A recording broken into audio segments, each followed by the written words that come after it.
13th of April, Moscow will be the venue between the talks between the Foreign Minister of Russian Federation and the Foreign Minister of the Kingdom of the Netherlands, who come to Russia at the initiative of Netherlands to Russia.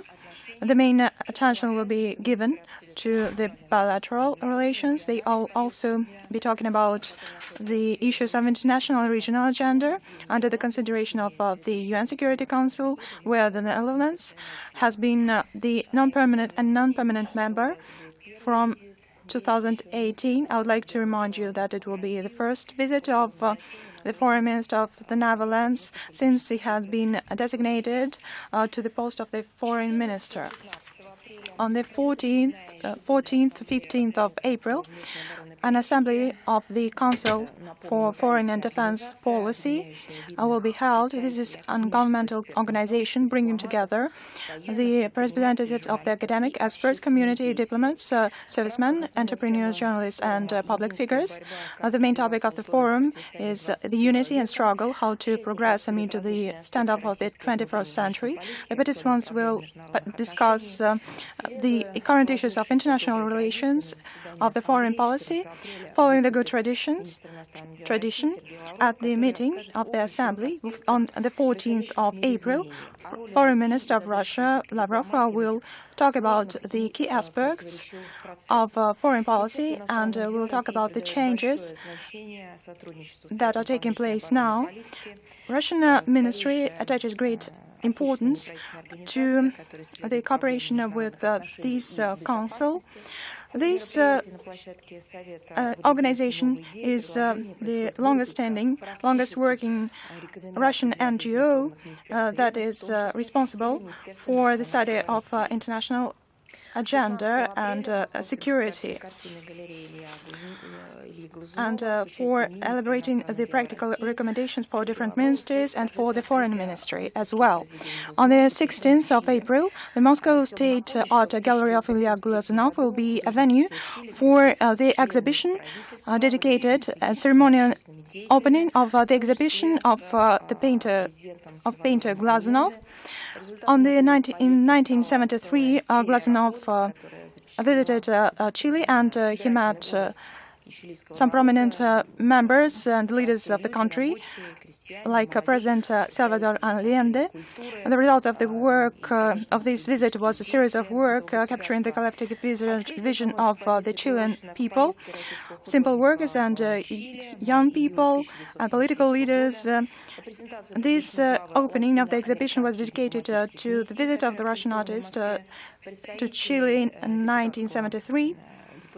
The presidency will be attended by the Latin American Division representatives of the Deputy Group on contact with the National Congress of the Republic of Chile and also of government structures and business community. This exposition will continue the long-established practice of cooperation between the Ministry and of the Gallery. And I would like to remind you that in December 2017, the similar exhibition on Nicaraguan cycle of the artist was organized, and we invite you to visit this event. On the 19th of 20th of April, the Federal Minister of the Austrian Republic will visit Moscow, and during this event, two foreign ministers will discuss the current issues of our bilateral agenda, including our bilateral context, political, trade and economic, humanitarian ties, and also with a special emphasis on the cross-year of music and culture. And they will focus on our efforts to counter international terrorism and settling the situation in Syria. In this context, we will exchange views about the hotbeds in the Middle East and North Africa. They will also touch upon the topic of cooperation on the European Forum, in the framework of the European Forum. They will also touch upon the cooperation with the European Union, taking into account the further presidency of Austria in this structure, this organization. We also have some events plans to be attended by the Foreign Minister, and we will provide additional information to you in the future, and we'll invite you to these events. In particular, we'll have a traditional reception on the occasion of Easter, and we will publish the relevant information on our website. Now we are going to our traditional agenda, to the main problems of our foreign policy, and we'll start with the developments of the situation in Syria. And the situation over the last week has remained very tense against the background of some achievements in the negotiation process, which helped us to save thousands of civilian lives. The activities of the extremists have been intensified, as well as the activities of their sponsors, who are willing to descend to even radical actions in Syria in order that would serve their interests that have nothing to do with the aspiration of the Syrian people. On the 6th of April, there were new shelling of the center of Damascus, and 8 people were killed and 40 injured. The Syrian military had to storm of the city, the town of Duma. There were strikes delivered on the staff headquarters and the bases of the illegal armed groups. The governmental forces squeezed the terrorist fighters from the southern and the eastern districts of the town, and there were some statements published associated with the white helmets, reading that Duma have come under chemical attack from the Syrian governmental forces. They said that thousands of civilians were killed. Then the number was made smaller. But in the materials that were present online, there were a great deal of discrepancies, differences, but that didn't disconcert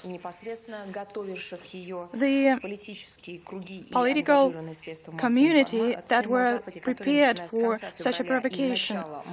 They have also voiced many pronouncements on the preemptive actions.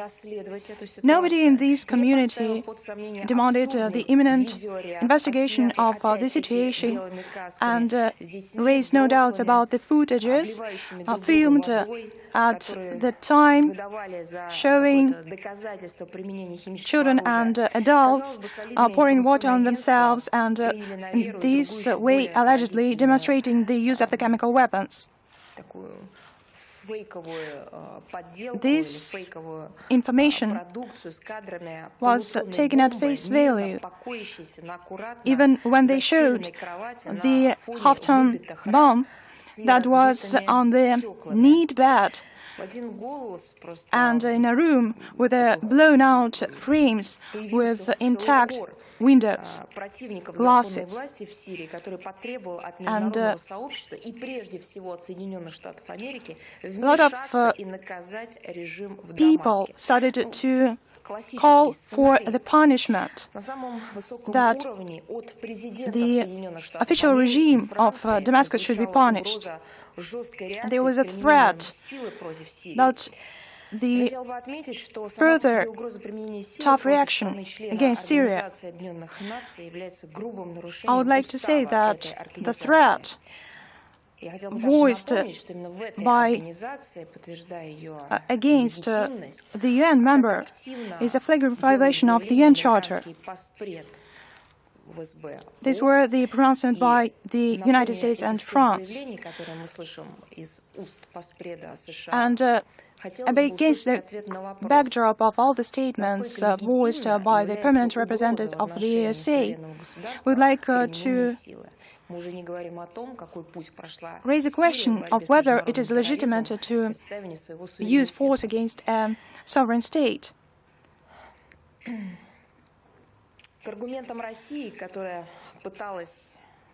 The arguments of Russia that tried to call for the critical revelation of these falsifications. We would like to add that the doctors went on that side, but they didn't find any evidence and or any testimonies of the victims. Nobody has clarified why should the government of Syria had to use chemical weapons when the rest of the militants were blocked and the conditions for the evacuation were discussed. Major media outlets and the representatives of Western capitals keep silence on the detecting of chemical weapons in the deposits of the territories in the liberated part of Eastern Ghouta. And there were 4 cases revealed of using of chemical weapons used by militants against the governmental forces in the cities of Syria and Al-Mshaira, and 100 victims of Syrian servicemen were found in that case. We stand for the immediate objective investigation of the aforementioned cases and for our position in the UN Security Council. The Israeli aviation strike on the 9th of April did not bring any stability to the situation.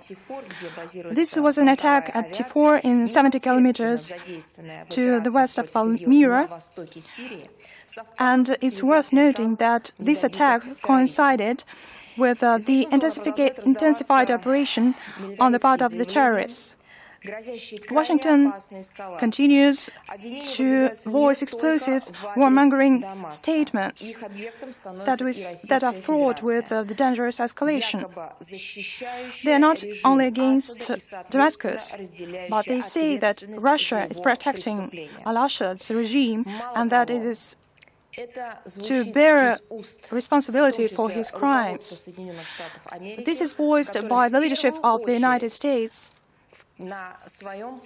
who, in the first place, they oppose. I mean, first of all, the President of the United States has announced a war on fake news, on the information which is not used for informing the population, but for misleading the people.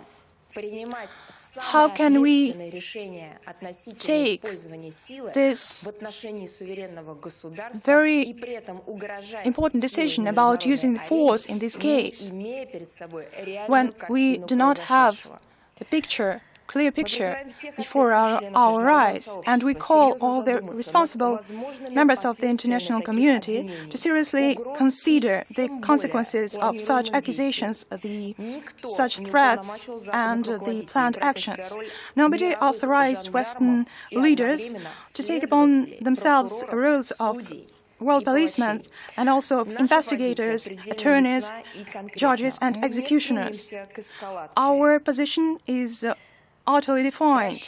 We are not seeking escalation, and we hope that our partners will be reasonable enough to come back to the legal framework and to solve the issues in accordance with the UN Charter. I would like to state once again that we are not seeking escalation, but we would not support those lies that are pronounced now. I would like also to draw attention to the former Prime Minister of Great Britain, Tony Blair, who asked to express solidarity with the United States and to start a new military campaign in the Middle East. He said that you do not need the approval of the members of the parliament to start such an operation. And we know what happened in his own time. And many times the political leaders, the economists, and the heads of the humanitarian organizations saw the consequences of the opening of this Pandora box. And in July 2016, the British Independent Commission, headed by Chilcot, which was studying the consequences of the Iraqi campaign, it announced its results, and they said that it was a flagrant, rude mistake, and all this was based on erroneous data. They recognized that the invasion of Iraq was based on the incorrect special services data, and which caused the shaping of the ISIS group. The consequences of this hard war, it was also for the region and also for the invading countries. We are still reaping the fruit of it. We have never taken part in that intervention, and we have always cited the facts to prevent such an invasion. But, sorry to say, the situation have taken another turn. And now we are all reaping the fruit of that situation, also in Russia. And the ISIS, which is being fought against now, it is a fruit of their awkward, illegal policy towards Iraq and the neighboring countries. There were thousands of people who were killed in Iraq, and many people had to flee this country to find refuge. And terrorists used all their techniques available to them to intimidate the population. And it was in Iraq when they were trying to find chemical weapons. They didn't find one, but they destructed all the infrastructure, including the renowned, the famous monuments of World Heritage. I would like to dwell upon this situation, and you know how the situation had evolved starting from 2003. Any politician in place of Blair would shy to come out in the street, and he actually make a new pronouncement about supporting new use of force against a country in another country in this region. So, to lure his allies to such a reckless adventure, this is his attempt for his political future. On the 11th of April, the World Health Organization disseminated the data on the occasion relating to the possible use of the chemical weapons in the city of Duma and the town of Duma. This information was provided by the White Helmets and the Syrian American Medical Society. I'd like to remind you that yesterday, who of you have not been questioning, is it a war? Is everything was done for this decision to be taken? And some hours passed, Some time passed, and now we have the details of this fabrication. And when we attempted to contact the heads of this organization, the World Health Organization, their Director General, Adhan, and his deputy, Salam, were not available for comments, and they were not in Geneva at the time. He had to some sources on the basis of which they made such a conclusion. At the same time, to call the partners from this World Health sector, they failed to mention them, and they failed to name the medical centers where these 500 victims were taken, and they didn't clarify who counted the number of victims, who established and determined the diagnosis and the causes of death. They said that these are highly reliable sources, but we know the value of such sources. And we regard it as an attempt to disseminate an ungrounded information which incites to new aggressive actions. And we urge the World Health Organization to show impartiality and not to be basing on the organizations that have caused discredit upon themselves, but on the opinion of the experts who can come to any conclusion only after a detailed work. Yesterday, as you know,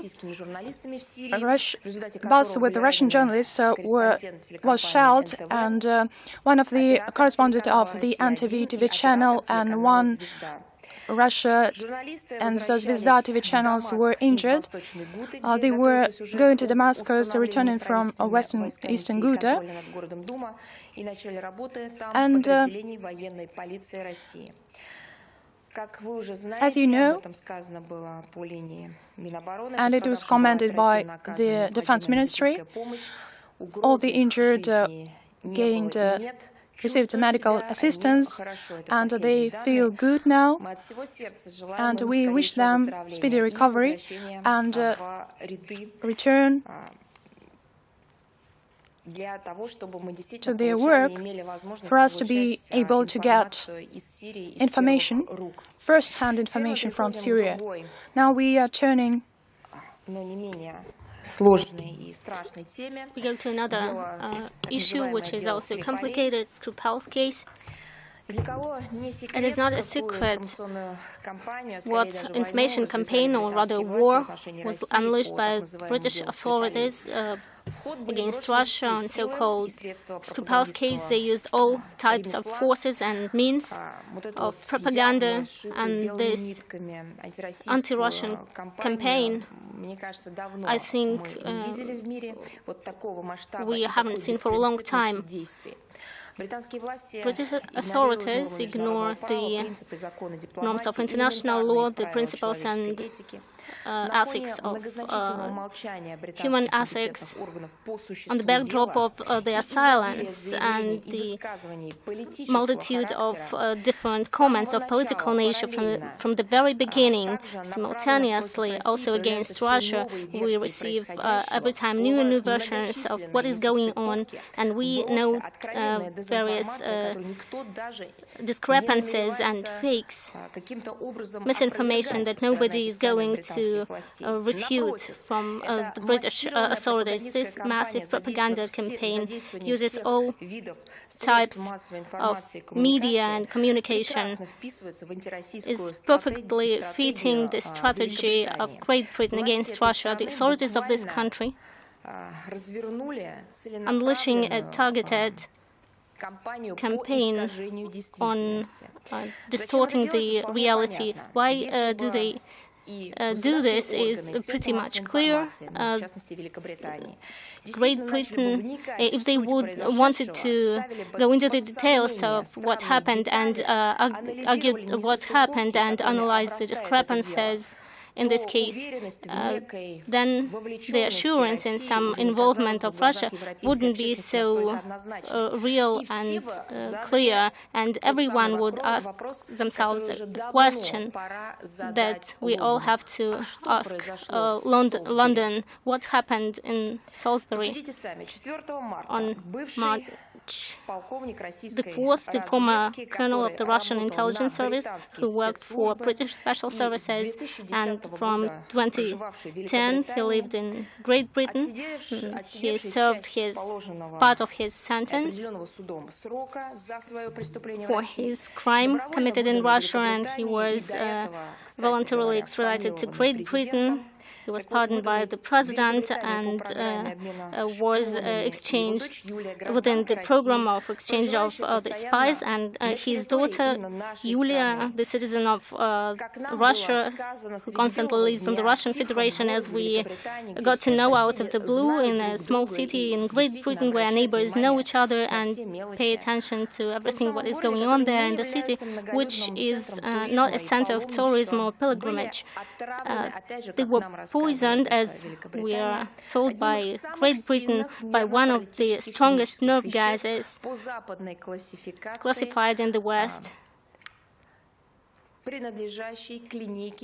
as Novichok type. Moreover, from 2004, from the moment when Skripal was sentenced for treason, neither in Russia nor later after it was cancelled in the Great Britain, Moscow, according to the accusations of London, found no better time to for this retribution, but 1 week before the presidential elections and 3 months before the FIFA World Cup. In the backdrop of these discrepancies, there were more and more questions, and until the investigation started, there were a lot of comments on this issue.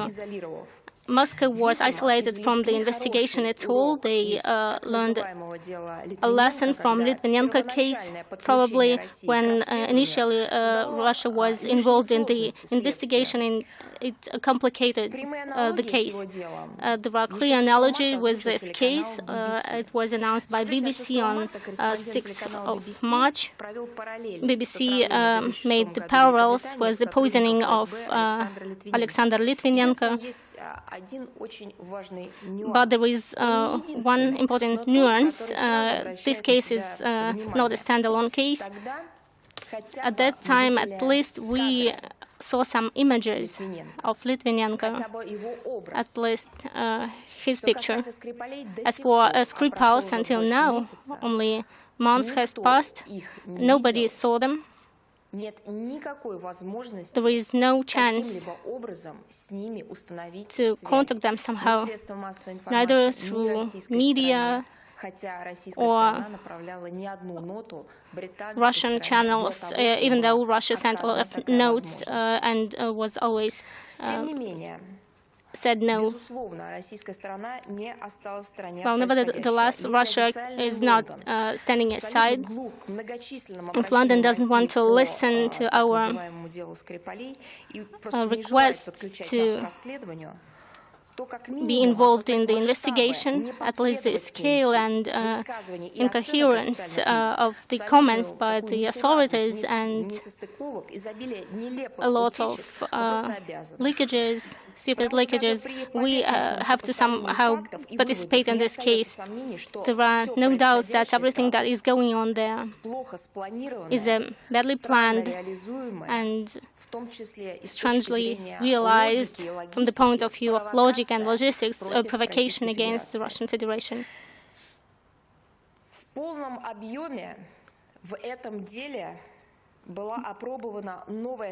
new strategy of information war was fully tested on this case. Just pay attention to the lack of comments of the official authorities representing investigative bodies of this case. It was explained by the fact that the investigation is classified because of the interests of national security of the state. How come that almost every day in the mass media of the Great Britain there are different types of information with the references on sources close to the victims? It seems that this is not so secret, the case. Or maybe there are people working in the special services who are not aware very well of the state secrecy. I know that they know perfectly well how to maintain secrecy. We know that they classify the information for a long time and do it well. We have all the grounds to come back to our first idea that those leakages that we noticed and that are happening now are well planned. And in general, despite the number of leakages in the mass media, nobody commented on them. And this is another characteristic feature of this case. It's a kind of mark of this case. A lot of leakages and fakes,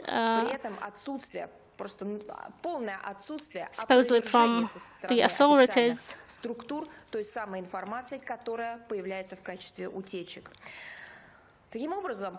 So, in the end, within this case, why do we mention a new kind of development of this in this case? It seems to be that we could say that it is kind of unprofessional behavior, but it's not true. We know perfectly well how the British work in the sphere of information. We saw a lot of clear and emotional statements by Theresa May in the Parliament, the statements made by Boris Johnson, including in mass media, also during briefings, press conferences of the investigative authorities who had to clear a lot of discrepancies and leakages during this case in the press, and there were no explanations because there were no such briefings because it was not serving their interests for London.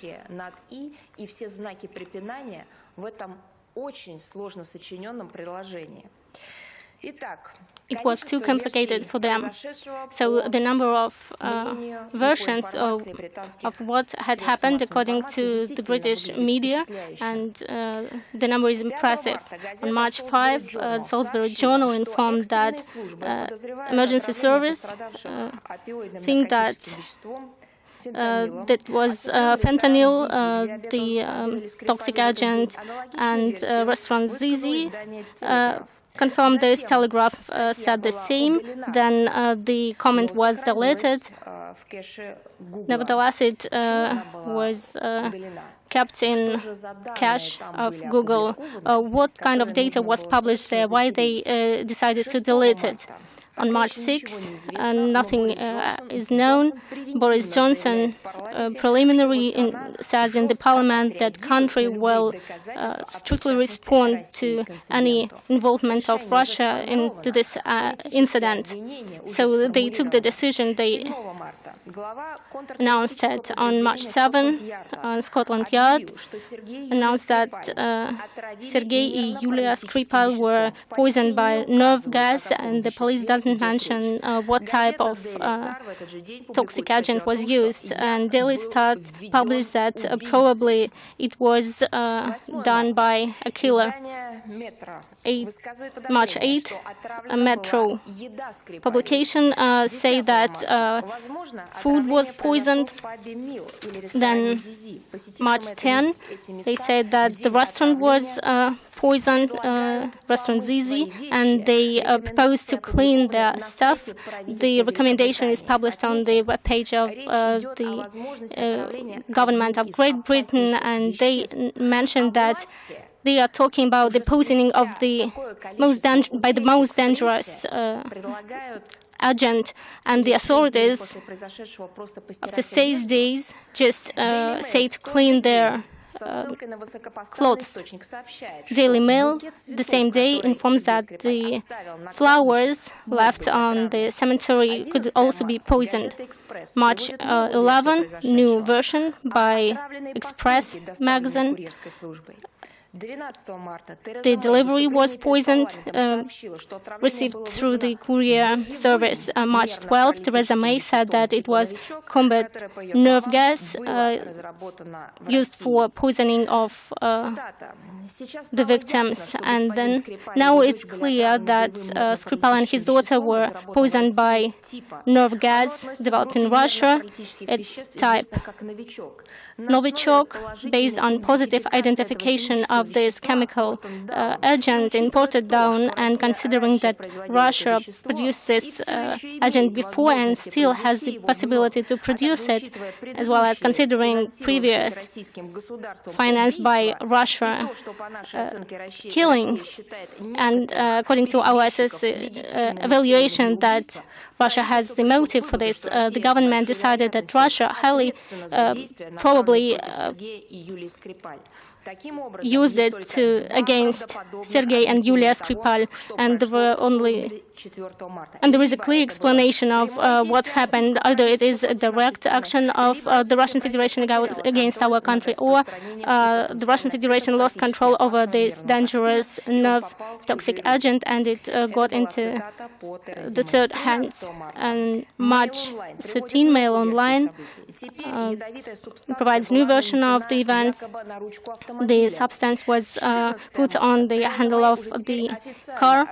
March 14, Theresa May officially accuses Russia in the attempt to kill Skripal's permanent representative of the Great Britain at the UN. John Allen also said that Great Britain has no option just to consider Russia responsible for this. March 15, Guardian said that they have the evidence of overwhelming the evidence of participation of Russia in poisoning of Skripal, but he didn't mention which exactly evidence is. The same day, Telegraph publishes the article saying that the agent used for poisoning of Skripal was in his daughter's suitcase. According to the magazine, the toxin was in her suitcase. Some clothes had some marks of the agent or cosmetics. Boris Johnson on March 17 said to BBC that he will personally follow the investigation of the incident. March 18, Daily Star said that Skripals were poisoned via the use of drone. Guardian said that the gas was distributed through ventilation of the automobile. No authorities commented on this.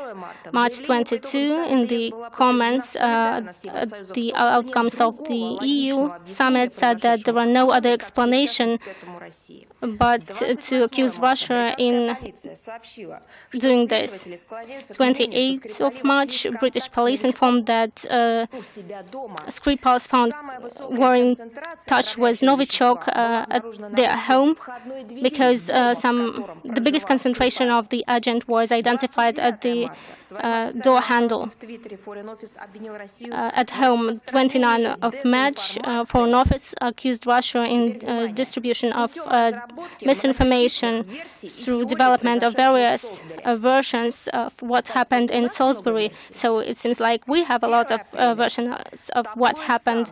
1st of April, tabloid Sun publishes the material that the agent could be brought in the package of buckwheat or in some spices that Yulia Skripal had no time to take with when she was packing to go to London, and asked her friend to bring it to her. Was it a joke or another version? Do you believe it is okay in this situation to make such jokes? It is not funny. According to another version, Novichok was placed on some kind of booklet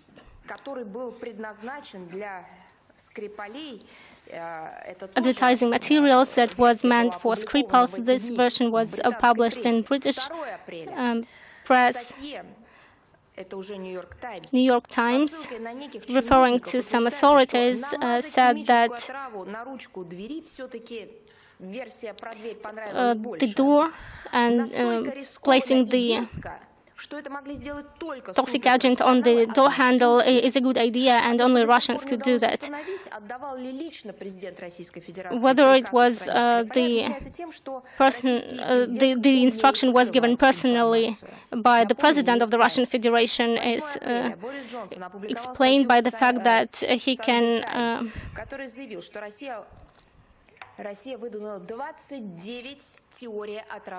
cover the information very well. So in Twitter, there were finally published some explanations of the evidences additionally to the distributed previously 6 video slides. So the first, Fortin Down, identified the agent used as Novichok Russia. Second, Russia started the delivery of nerve agents and had some reserve of Novichok. And third, Russia had motives to kill Skripal. In the account of the Ministry of Foreign Affairs of Great Britain, there is information on this case. The information is very interesting.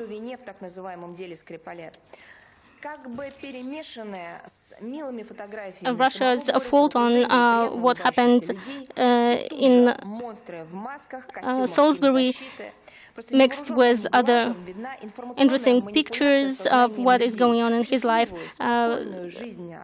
It's just interesting to follow the development, the whole information campaign. So the whole campaign is too complicated for all British politicians.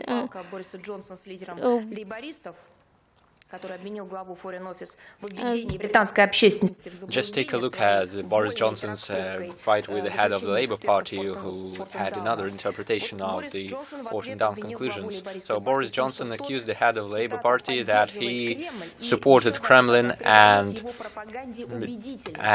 made its propaganda more convincing. Is it our propaganda? Then he went further and said that Corbyn was a Kremlin's useful idiot. That was Boris Johnson. So I do not even mention the media. No political force in the country wanted to call to senses and start a normal investigation. If such things are spoken to the politician's face, then how can we talk about any manners of communication with the media of your country?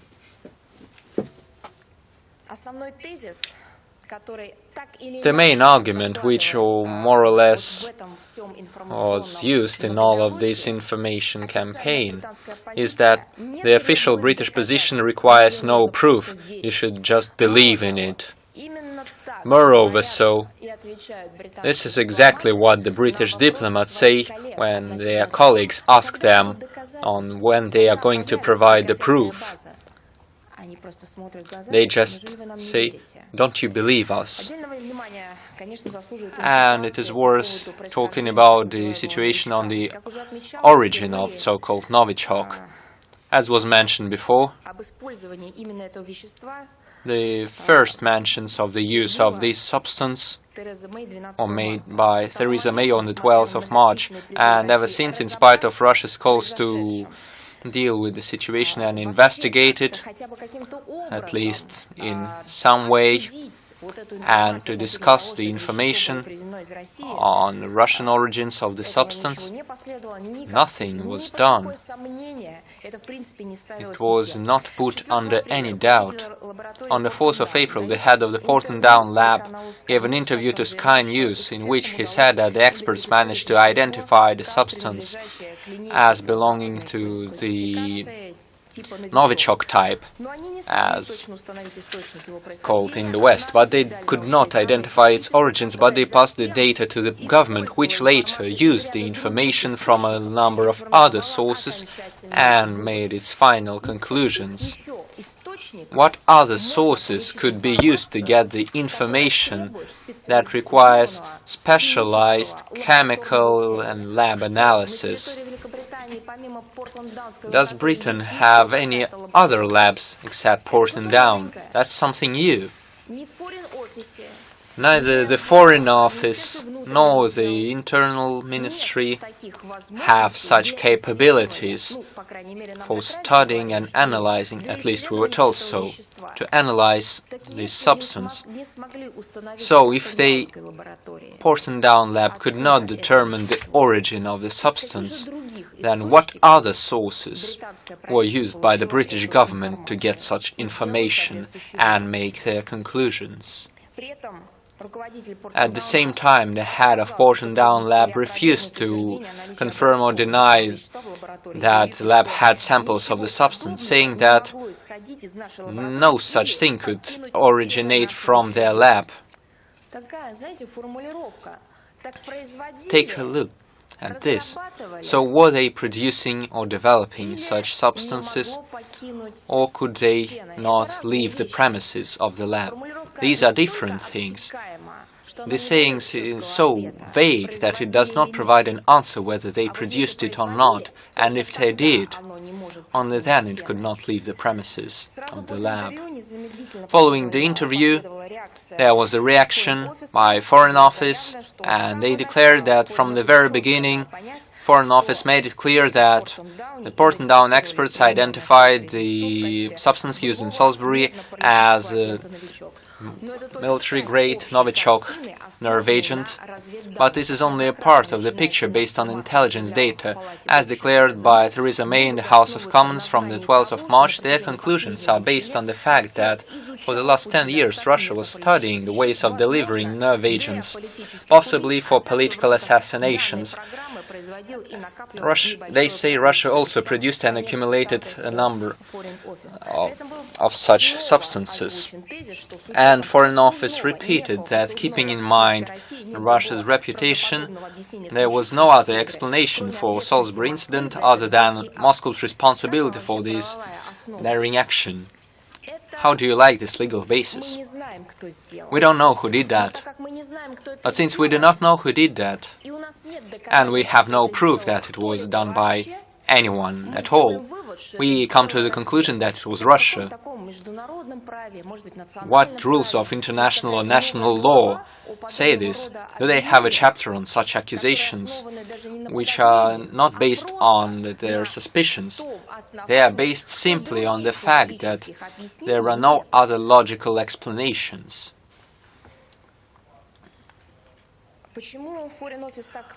Why did the Foreign Office declare its official position after the interview of Porton Down lab? It is clear from the article of the former British ambassador to Uzbekistan. It was published before the conclusions of the organization. It mentions the tensions between Foreign Office and the Porton Down laboratory. We do not know if this information is true. We do not even know if anything published by the British media is true. But since we're quoting them, and since we're quoting the British media, then why not quote Mr. Murray, the ambassador? According to him, the British Foreign Office was asking the lab to state that the substance used was Russian in origin, but they managed to haggle to the saying that the substance was developed in Russia. Moving on the 6th of April, the British made another publishing in the media and quoting representatives of the intelligence community and government sources. They said that the substance was produced in a secret laboratory in Yasinovo. Yes, such geographical precision. They did not provide any facts as usual, but on the 9th of April, Financial Times published an interview of the Soviet chemist who, in spite of his anti-Russian position, admitted that there could be no confirmation that the substance was Russian in origin. Unlike the radioactive materials, it leaves no traces and cannot be located by usual methods. No comments from the British officials on this, no declarations about it. And another interesting fact. In December 2005 and later in January 2006, in issue number 49 of the Journal of Medical Chemistry of the American Medical Society, there was an article by the British scientist which included Porton Down employees. It provides a similar formula to the one published in Mirzayan's book, a phosphate substance, so the specialists in Britain could synthesize this type of substance on their own back in 2005. But these are all speculations which arise from the materials of the British media. There are apparent discrepancies in the media coverage, which are used there using their unnamed sources. I will give you several examples, but these are very important examples nonetheless. For example, the matter of antidote. Was there one? Was there no antidote? And moving on to the next block. Was it used? Was it not used? Take a look at the articles in the British media. Take a look what the agencies publish. They either say it was there or it was not, or there's no antidote at all. There's not a single person in Britain who could declare and take the responsibility for explaining the situation. But there is a situation. Aside from the case itself, which, as we're told, should be classified because it's a matter of national security, there are also publishings in the media which provide new versions every day. Can we at least comment on them? As for the doctors, this is another topic.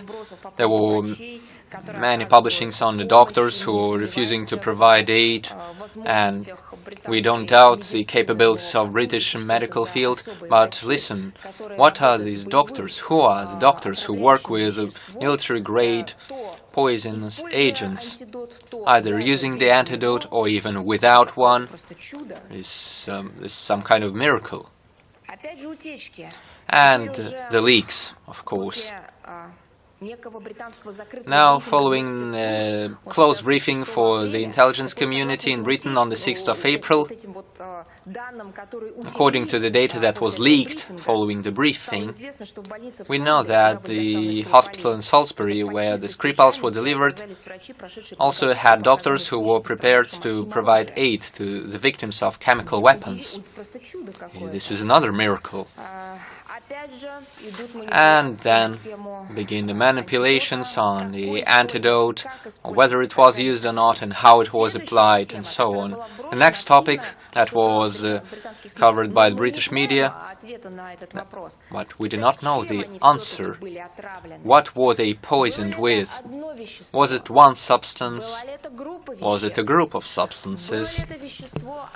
Was this a substance of one type, or were these different substances? I would also like to take note of the declaration of the head of the local hospital of Salisbury. As we are told, we do not have the official data, but we are told that they never confirmed that the victims had symptoms of chemical poisoning. On the 16th of March, one of the doctors of the hospital, in his letter to Times, said that out of those who asked for medical help on the 4th of March, none of the patients had symptoms of poisoning by a nerve agent. Only 3 patients, supposedly the Skripals and the policeman, had serious poisoning symptoms. Once again, if this data is closed or classified, why publish a letter in Times? If this is a matter of the hospital having its ethical reasons not to provide information, how could a doctor write a letter on the situation inside the hospital and publish it in the media? There are no sources claiming what they were poisoned with, and other statements say that the Skripals and the police were exposed to nerve agent. In fact, this means that this could be anything. This saying for the specialists is absolutely vague and blind. This means nothing. They may as well have been close to the poisonous agent, not touching it or not exposed to it. They could have been attacked by this substance. On the 10th of April, the chief doctor of the hospital once again says they were exposed. They described the standard symptoms of the poisoning, and then the doctor was evading any use of the words chemical or nerve agent. So, we ask ourselves, what were the symptoms of the Skripals? How were they treated? How were they diagnosed? All of this information keeps circulating, but there is no official confirming or denying information. How can this story be interpreted? How can we interpret the story that was continued recently when, once again, there was a declaration on the intention to destroy all clues, including the Skripal's house? How can we interpret the fact that any aspects can be interpreted in any way? Nevertheless, the Skripals are in isolation. We have not seen them. We do not know what happened to them. According to the sources in the security community, the Skripal's house, as well as the Zizi restaurant and the mill pub that they attended with their daughter, will be demolished. Why not inspect every centimeter of the building? The bench on which the Skripals were found has already been destroyed. We did not have time to inquire on the fate of the pets living in the Skripal's house. With all our love for the pets, this was not a matter of any so-called animal rights or animal protection. No, this was a matter of the Skripal case, because this is about the possible use of chemical poisonous agents. So we did not even have time to ask questions on these animals. When the media provided official and non-official statements on this topic, and they once again absolutely ruined the picture of what happened. Supposedly the animals were left in the sealed house. How could they not be noticed when the house was inspected by people in protective gear? They located the chemical agent on the door handles, but they did not notice the animals. Do you believe that? And it's moreover so strange that numerous pictures were published by Skripals on social media with their pets, and everyone knew that they had pets. Finally, some of these pets died of dehydration, and once again, according to the information we have, they did not die of poisoning by toxic substances, they died of dehydration. Another pet was stressed, and they had to put it down. How come all the information provided is absurd, absolutely absurd? It causes only more questions, but no one is going to answer them.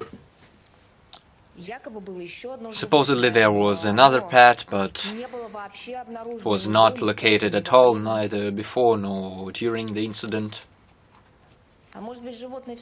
Perhaps the pets were located. After all, perhaps they were found during the search, and what came of them, and where were they taken? It's unlikely they were taken to the Foreign Office, although they love cats there. Most likely they were taken to Barton Down. And what happened to them there? These are the questions that no one asks in Britain, which is most important. Everyone's laughing, they find it funny, they make pictures, they discuss it, but the questions asked by any person with a logical thinking remain unanswered. It's worth noting that from the media we find out that the veterinarian that was working with Skripal's pets said that he had information that the pets were taken to Barton Down right after the inspection of the house. And as of today there are no pets, and the house will cease to exist rather soon, just like the bench. And I'd like to say once again that the delay in publishing information on the pets and the confirmation that they died of dehydration or were simply destroyed and eliminated. And I'd like to remind you that this information was concealed by the British media. It was available to BBC, but they did not publish it. This is another indirect confirmation for the fact that they're trying to hide the evidence. They're doing everything in order to confuse the whole story from the beginning to the end. As for the relatives, as you know, on the 6th of April, Britain refused the closest closest relative of Skripal's, Victoria. They refused to give her the visa.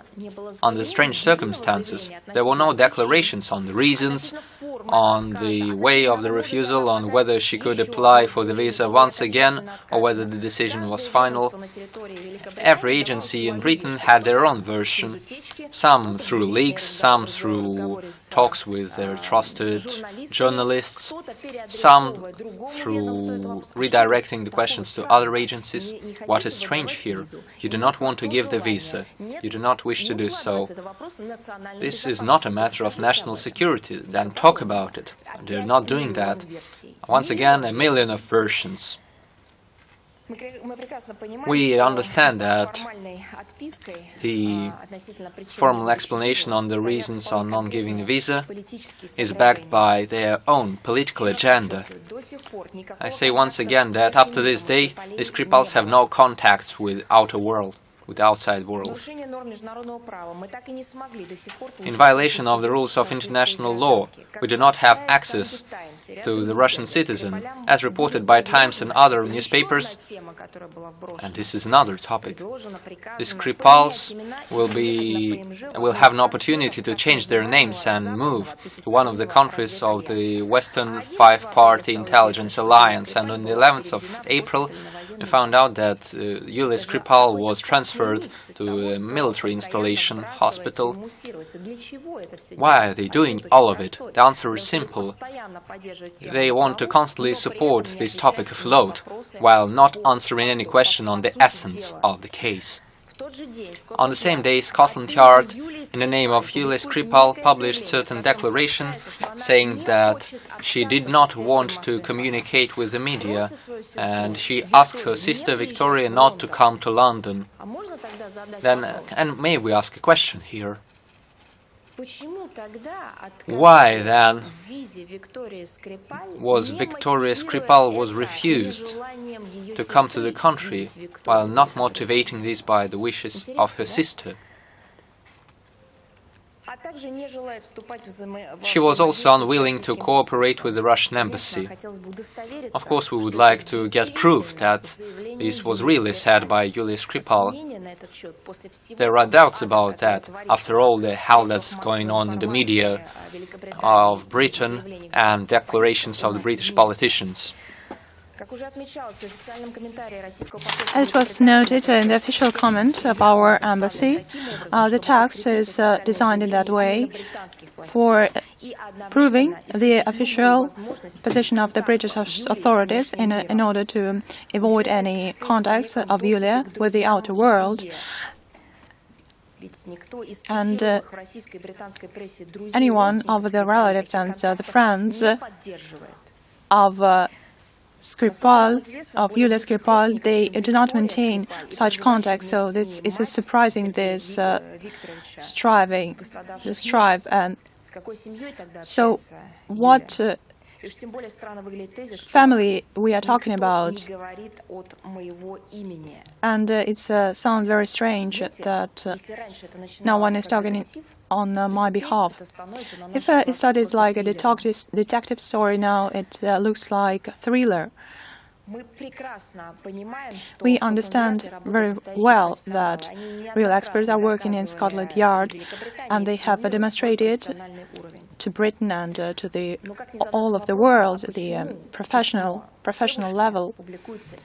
And why is the letter published by actually Scotland Yard? Now the developments show that we are speaking about the isolation of Russian citizen.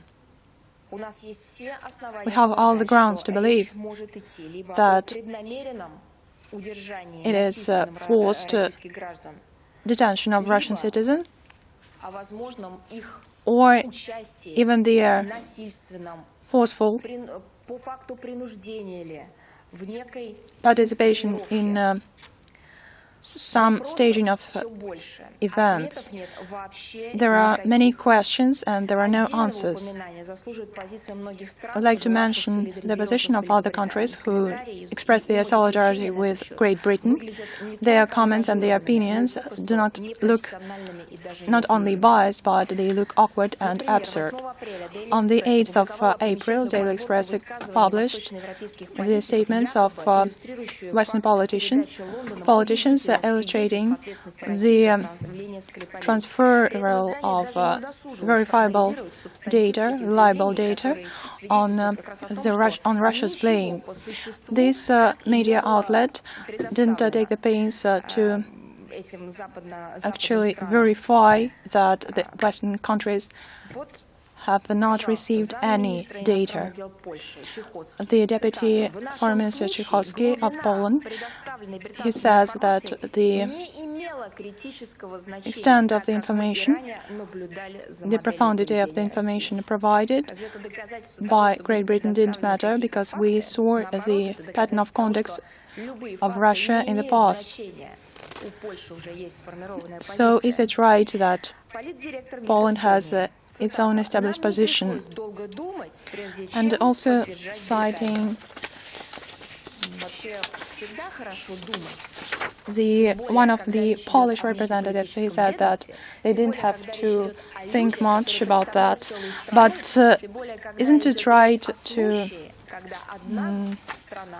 think in this case when you're blaming another country? So he said that they didn't have to think much. So that is how they are taking their decisions. The Deputy Foreign Minister of the Czech Republic says that they are trusting in their Western partners, although they are hearing the phrases, the statements about highly likely. To tell that it is not serious would be not enough, because we are speaking about the crime and the investigation, and this is not a game in this case. And the fate of the lives of those people are on stake, the lives of those who we have not seen yet. And the use of the word solidarity Yes, we have mentioned that fact. So, to conclude, I would like to say that we have all the grounds to bring about an accusation against London on the propaganda and manipulation of the public opinion. I'd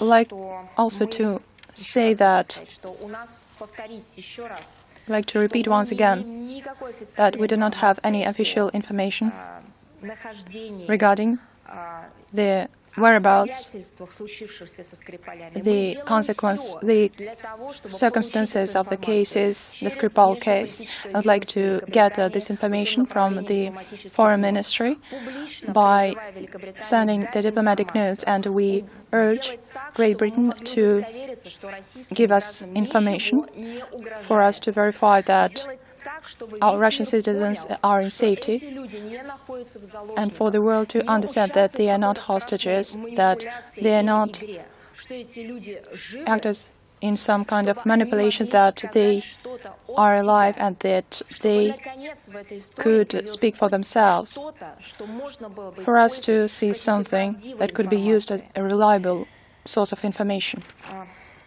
I'd like also to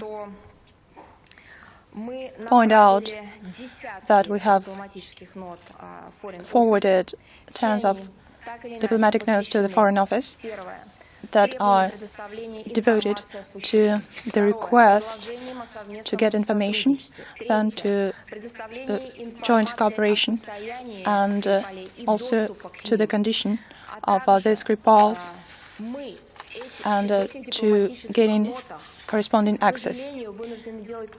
The diplomatic notes are meant to carry out the work that are not carried out by journalists.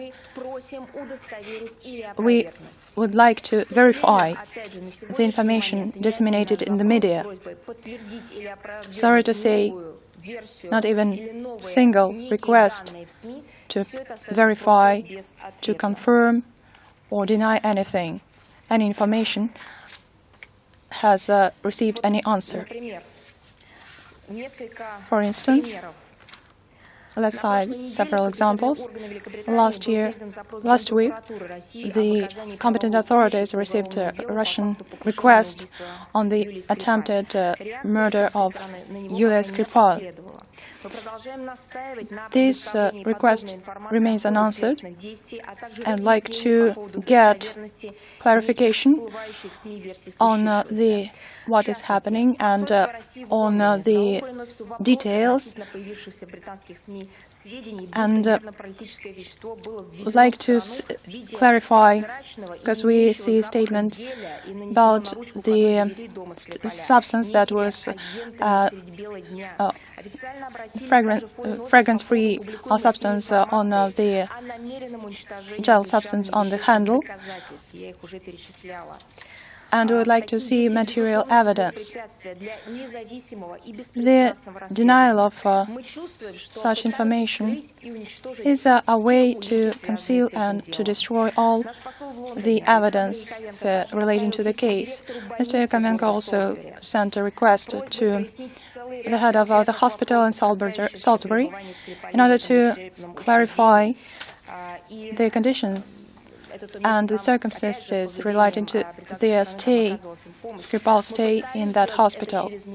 So we tried to get that information from the ministry, and when we didn't manage that, the Russian ambassador had to turn to the hospital, and our ambassador also sent a personal message to Yulia Skripal. We do not know if she got it.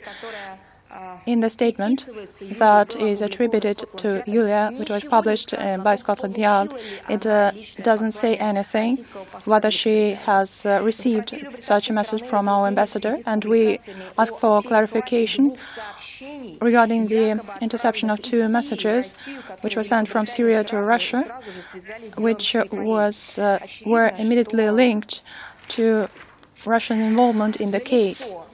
by the British authorities, and it seems that they are reluctant to give us any information.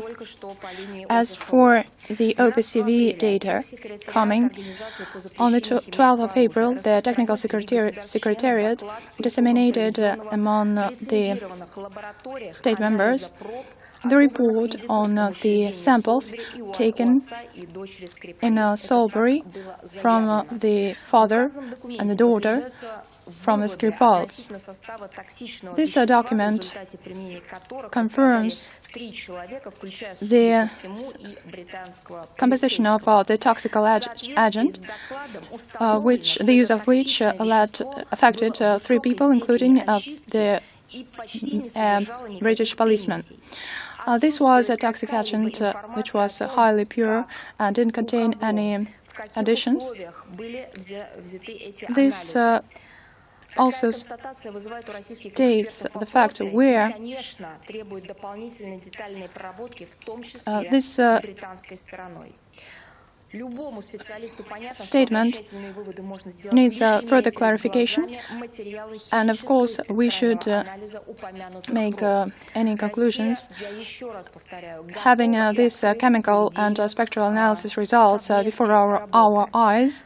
And of course we are open to the joint work with the British side, and we would like to take at face value any evidence until we get access to the results of the OPCW examination and to the whole volume of the data relating to the case.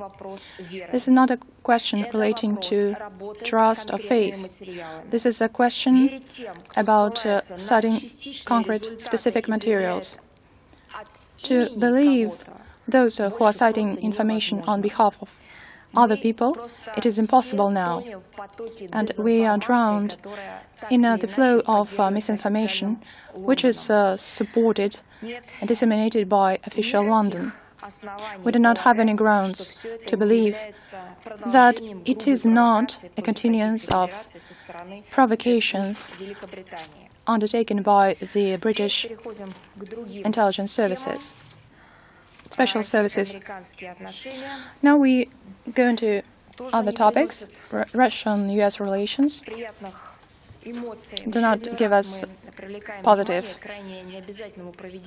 emotions, and we are thinking about talking about the disruption of our activities, and we are talking about the disruption of our consultation meant to be held on the 11th, 12th of April, and they were requested by the State Department of the USA, and it was the American initiative. We were ready to receive the American delegation in Moscow. We were prepared for the substantial dialogue that would be attended the participation of the Russian archives, of the Foreign Ministry, and the Rossотрудничество.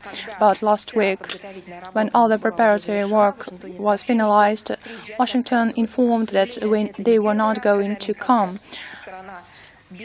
And this is not the first time then, without any meaningful explanation, the US party disrupts the course of the talks, of the consultations, and it is weird to hear that it is connected, somehow associated with the expulsion of Russian diplomats, and that was a response, the unmotivated response towards the Russian policy.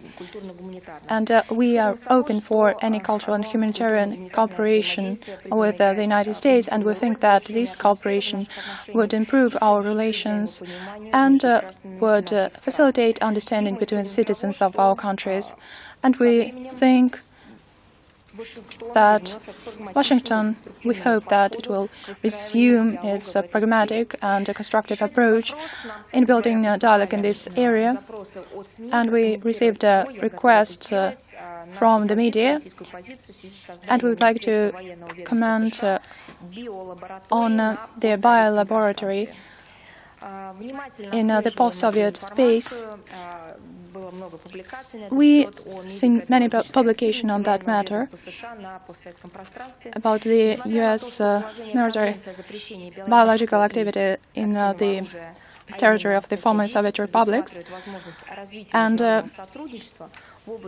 in accordance with Article 10 of the Convention of the Prohibition of Biological and Toxic Weapons, it provides for the development of international cooperation in this area, but there are certain concerns of the American activities in these former Soviet territories.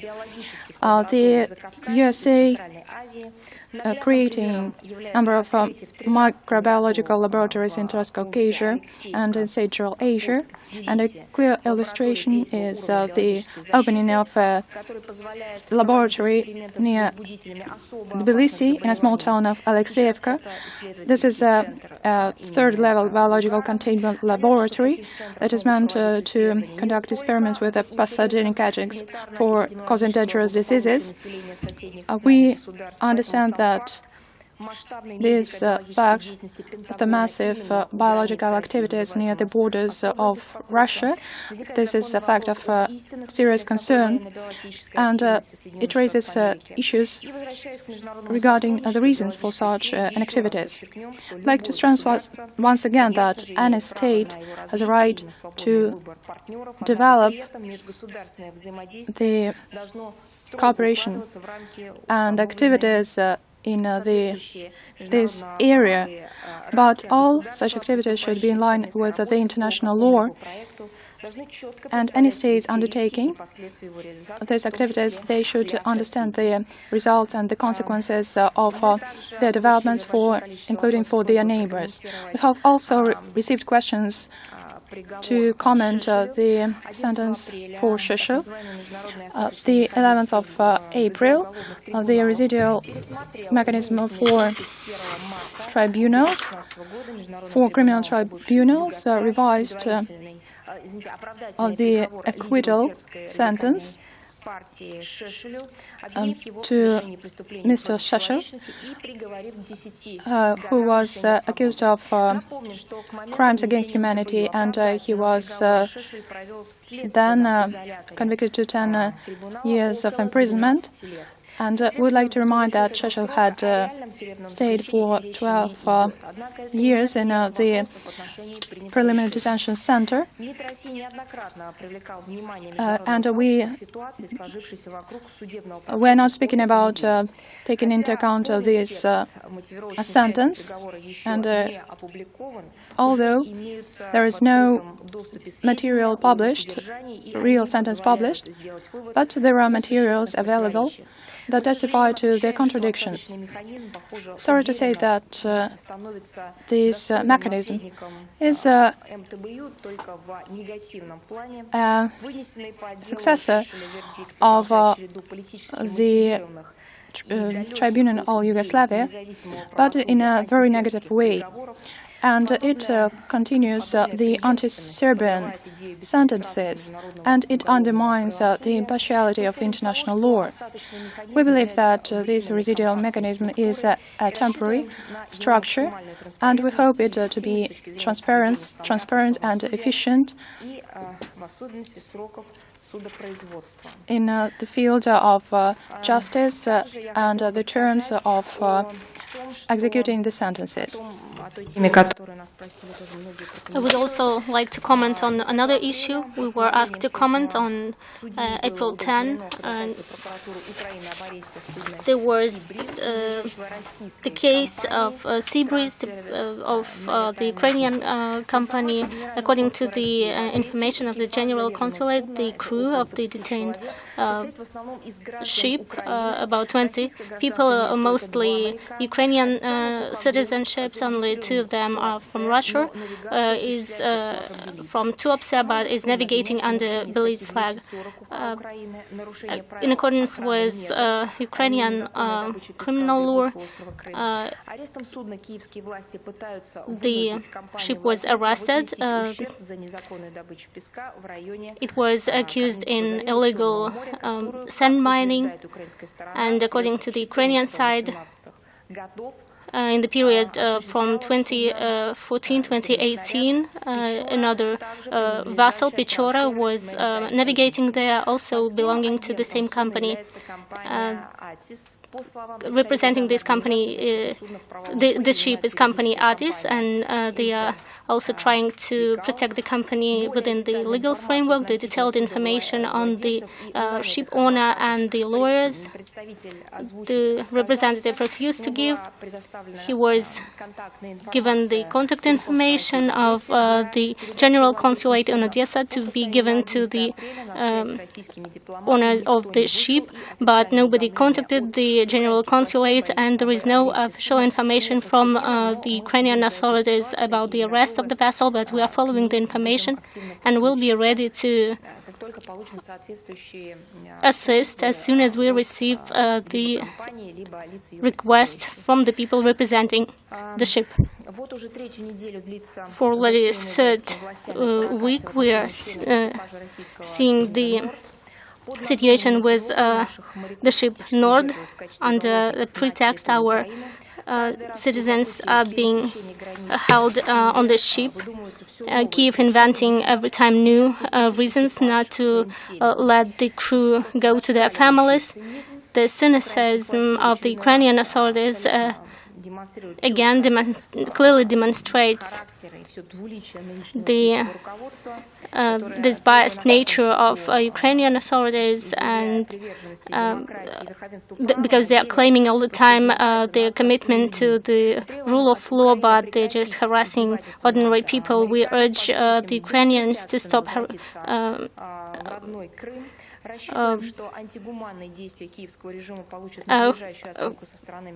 holding our people, and we hope that international community will respond until our citizens are held in the Ukrainian territory. Russia reserves the right to retaliate.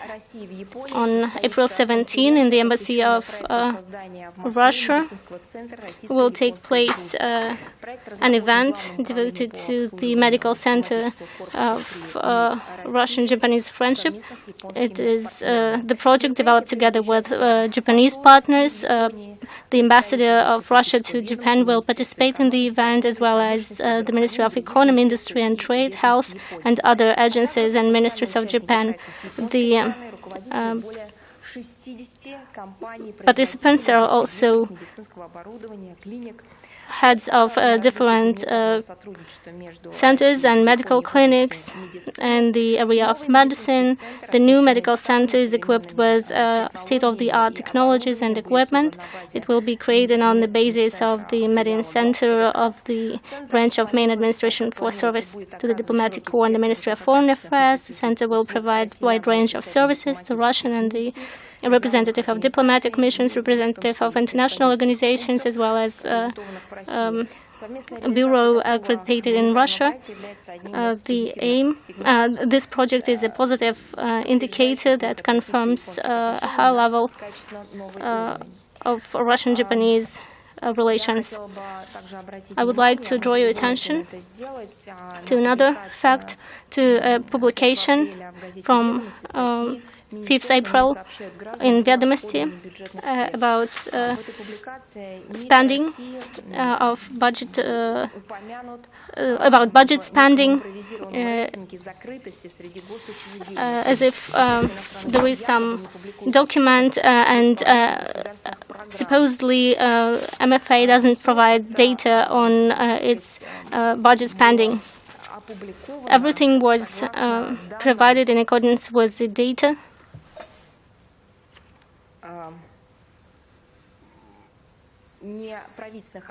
of NGOs. We have already commented on this in Vedomosti. Unfortunately, the request was sent to us on April 9, almost until when the working day finished. We just haven't noticed it, and we asked to publish our comment. It was for some reasons published in the section of letters. to editor, but when we send our comments on the essence, and I'm going to tell them, the newspaper, for some reasons, also decided not to publish it, but it was the comment on the essence of this thing. And the reason, another thing, there was a reference to Mikhail Delagin. He said nothing. The publication apologized, and so on and so forth. So, if we put aside all these discrepancies in media,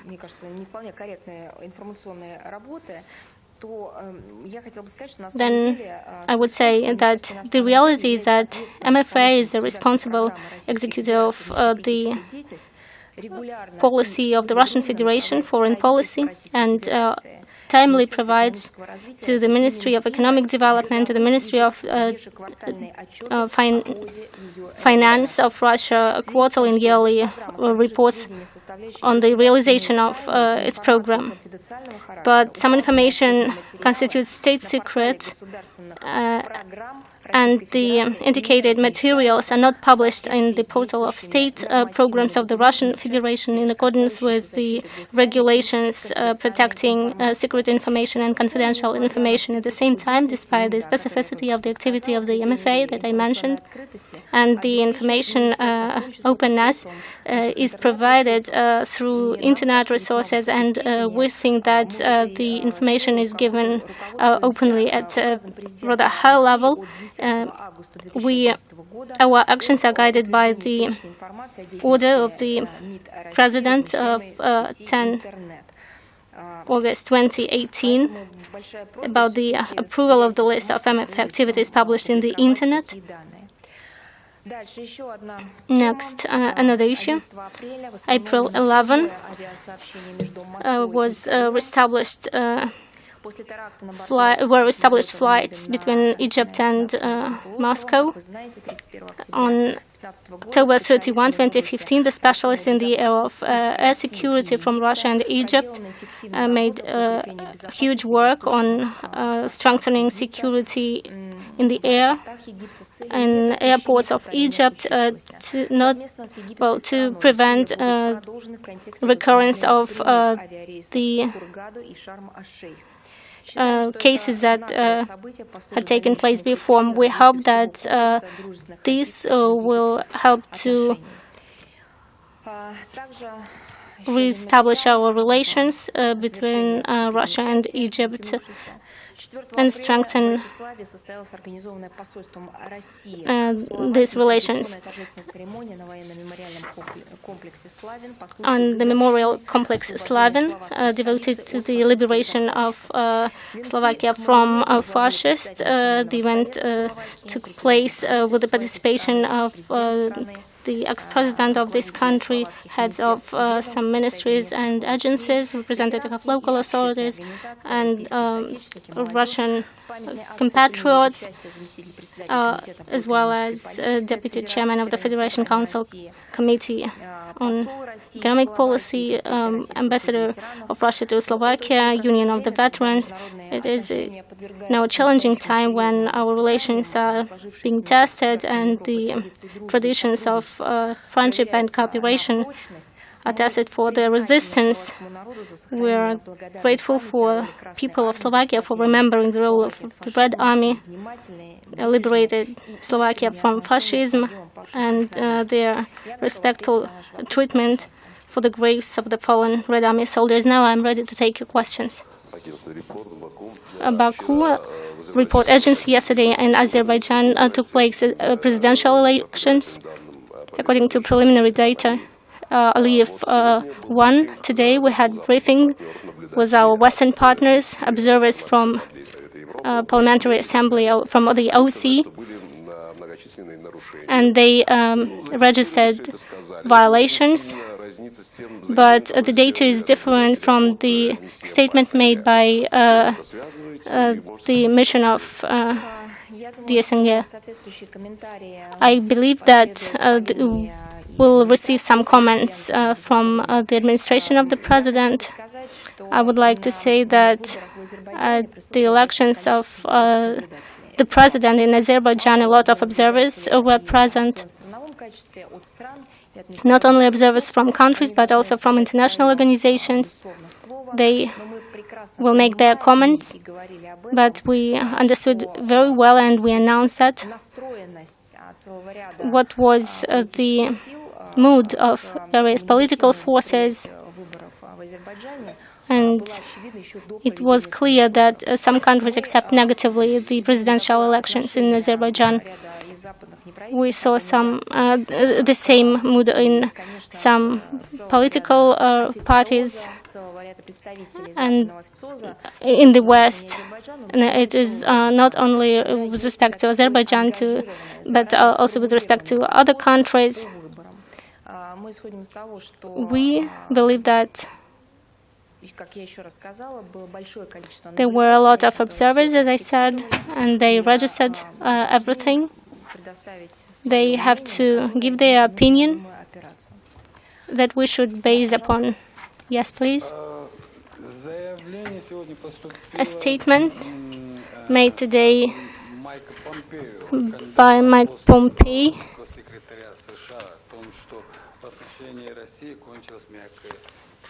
that there is no place for soft power with respect to policy. Now, is it a continuation of the yesterday's announcement made by Trump in Twitter? After yesterday's statement by Trump, we receive another one today. And I think that today we have to consider the comment in Twitter made today. You are citing Mr. Pompeo. We believe that we have to do some work. As soon as he is appointed to this position and as soon as he starts his work, we will proceed to evaluation of bilateral relations, the prospects of development in these relations. The biased approach or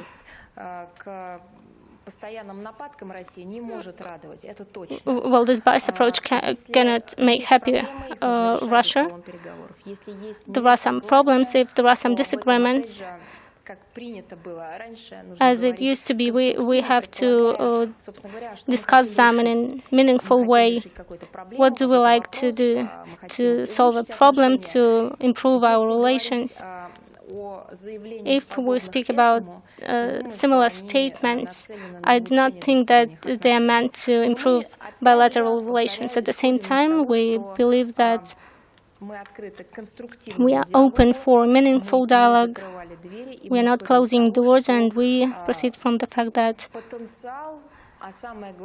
the potential and the necessity in normalizing bilateral relations is what people expect both in Russia and in the US. And I would like the American politicians to remember this, because their political position also matters. There is a political platform,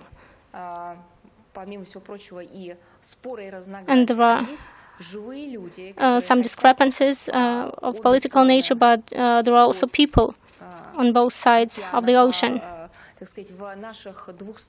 In both countries, they have to communicate, to receive visas in due time, to visit their relatives, to participate in humanitarian and sport events, to participate in exhibitions, to participate in cultural life of the countries. This is what people want. People in Russia and ordinary people in the US They do not want war or escalation or any political or some other clashes.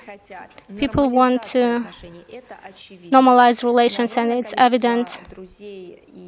I have a lot of friends in the United States and, of course, in Moscow, who over the last 24 hours sent a lot of comments about the statements that we read in mass media from the US, why somebody wants to worsen the situation. I have no answer for that. I believe that normalization both of bilateral relations and in general the situation on the international arena is due. And I read a lot of comments, letters of people from all over the world, and they all repeat the same. It is so easy to start a conflict, and it is so difficult to get out of it. And I repeat again, our task is to normalize relations, but not to worsen them. Yes, please. Russia Today. I would like to ask you more details about the statements made in Twitter. Yesterday, you had kind of dialogue with the president of the US. He made his statement in Twitter. Just be careful with what you say, because they can add something else, some other connections with Russia. The social networks are different, Facebook and Twitter. I wanted to know, could you comment, is it something ordinary to communicate through social networks? And is it appropriate? I believe that the way the President of the US talks to his people is a question to the American society, not to the Russian Federation. They chose their president, and the president found the form of communication that he considers appropriate. It is not our issue. Another thing, we believe that, and we understand that the growth of social networks and it all permits the use of various types of communication, popularization of social networks, and their use in social diplomacy is rising. And it's like 180 great turn towards the use of these social networks. If some time ago we were said that social networks have the same rights as mass media, and the blogger is a journalist, and we were saying that then we have to raise the issue of responsibility. We're not against this fact, but the responsibility is what matters.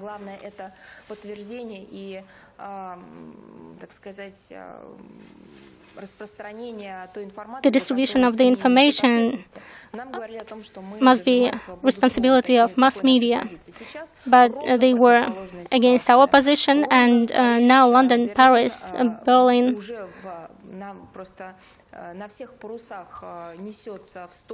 are moving towards approving some laws that could regulate or control the activity of social networks, and they would like to introduce some legal frameworks for that. It's a radical turn in approaches. Another thing, social networks are becoming object of great attention in the United States, and special services and authorities. We know pretty well the meeting with Mark Zuckerberg and the pressure on the campaign. We read in the social networks, and nobody was hiding the information about that. We are perfectly aware of all the acts made by the campaign. This step was meant to secure themselves from the further influence of intelligence services, which had, in fact, implanted themselves in the social networks in the United States of America, but we understand clearly that the social media are mass media, in fact. They have a great coverage, which of course should go in line with the matters of security and the matters of anti-terrorist activity, meaning that we should prevent the spread of such information through social media. At the same time, we also understand perfectly that we cannot mix up these two areas. The first one is the matter of preventing the use of social media from turning into an instrument of terrorists, and another area is the possibility of spreading information, of free communication of people. This is a very massive block of questions. Yes, please. Yes. Thank you. National Course Information Agency. I question, is there any official version or versions on why this provocation with Skripal was necessary for London and Washington, and do you think that this incident, which happened after the President's address to the Federal Assembly, and when the US press began making reports from some senators that yes, Russia can be dealt with, and then the Skripal case came and it went to nothing. I think this is directly linked with the situation in Syria. We have already mentioned this. This is one thing. Second thing is that this is the matter that goes within the general anti-Russian agenda and the anti-Russian narrative, and this is also a matter of the internal consumption of information in Britain, and this is a matter of complicated talks of London on Brexit, as well as other problematic questions on the current agenda. The situation could have been used to divert the attention. This is a complex question. This is a provocation which solve a large number of tasks. I say once again that we think this is directly linked with the events in Syria. This is an attempt to take away Russia's arguments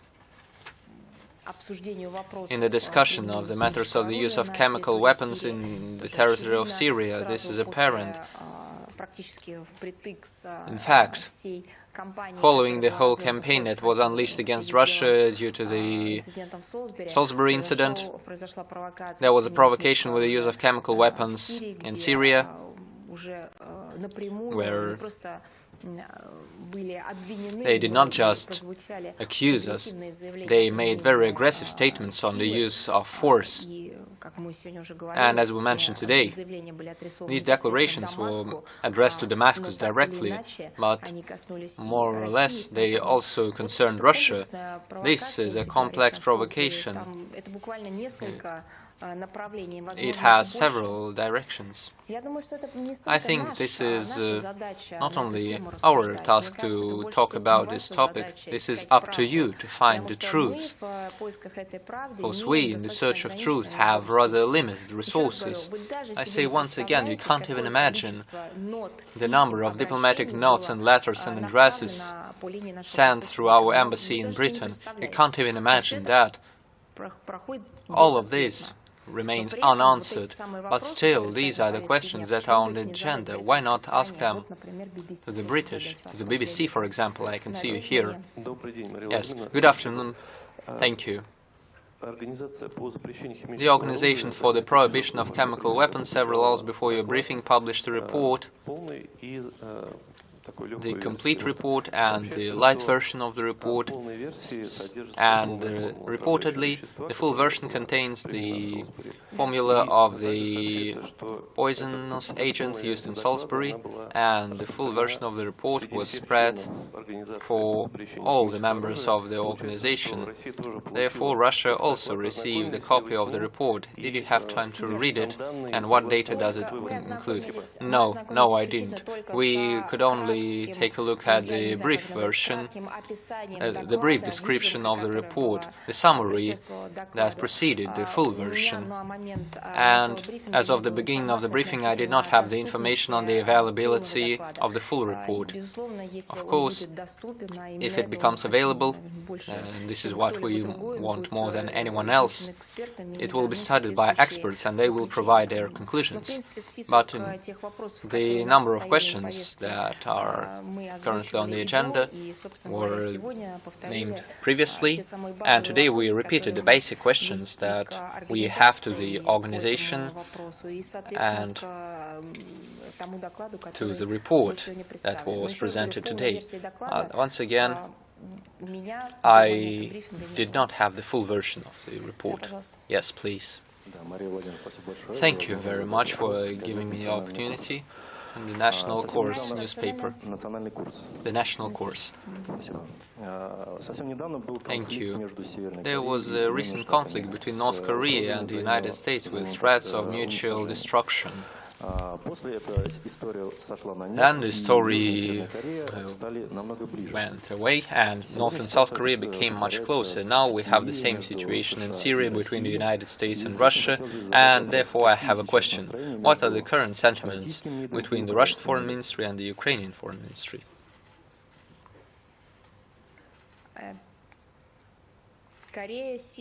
So, Korea, Syria and Ukraine. What are the sentiments between the Foreign Ministry of Russia and Foreign Ministry of Ukraine? But previously you were talking about Syria and Korea. Allow me to explain. Yes, please. There were tensions between North Korea and the United States, so they were threatening with nuclear weapons for apparent reasons, but this situation went away. Everyone forgot about it. North Korea and South Korea became much closer after that. And today we have the same situation. We have threats from the United States, we respond to them. So I have a question. What are the sentiments between the Russian Foreign Ministry and the Ukrainian Foreign Ministry? I still can't see the logic here in your question. I can just answer on the sentiments between the Russian and Ukrainian Foreign Ministries, and unfortunately the sentiments are not optimistic. As you know, this was also demonstrated by the presence of the Ukrainian embassy in Russia and Russian embassy in Ukraine. Recently we expelled our diplomats, and besides we can talk about the atmosphere. It's not a good atmosphere. Yes, please. Kamran Gasanov, Tsargrad TV channel.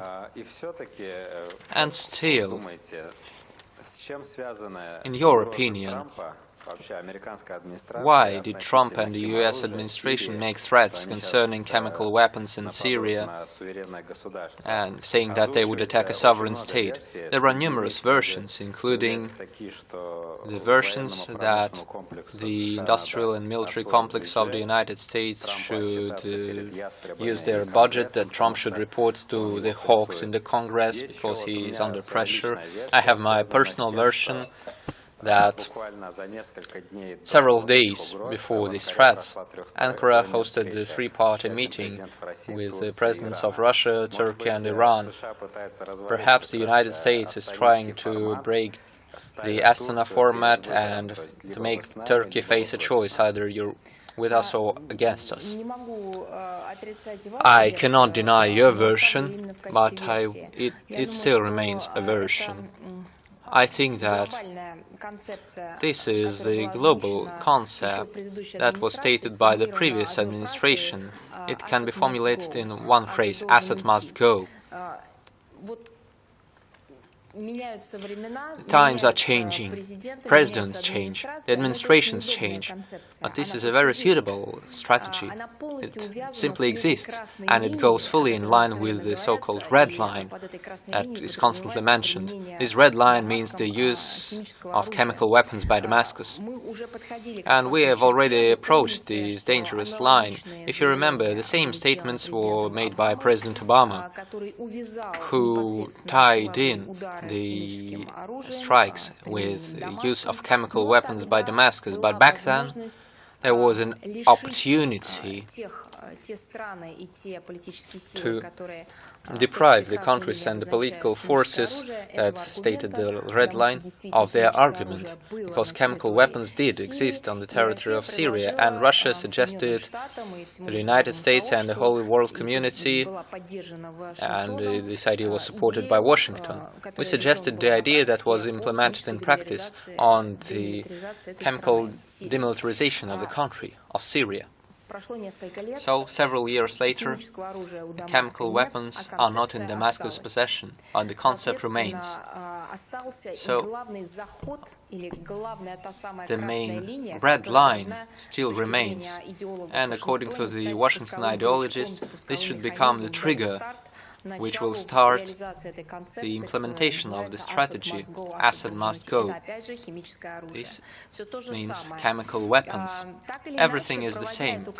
Still, working on the strategy, I think that those who stand behind its development and implementation are making a bet that, in the opinion of the public, the names Assad and chemical weapons are associated with each other.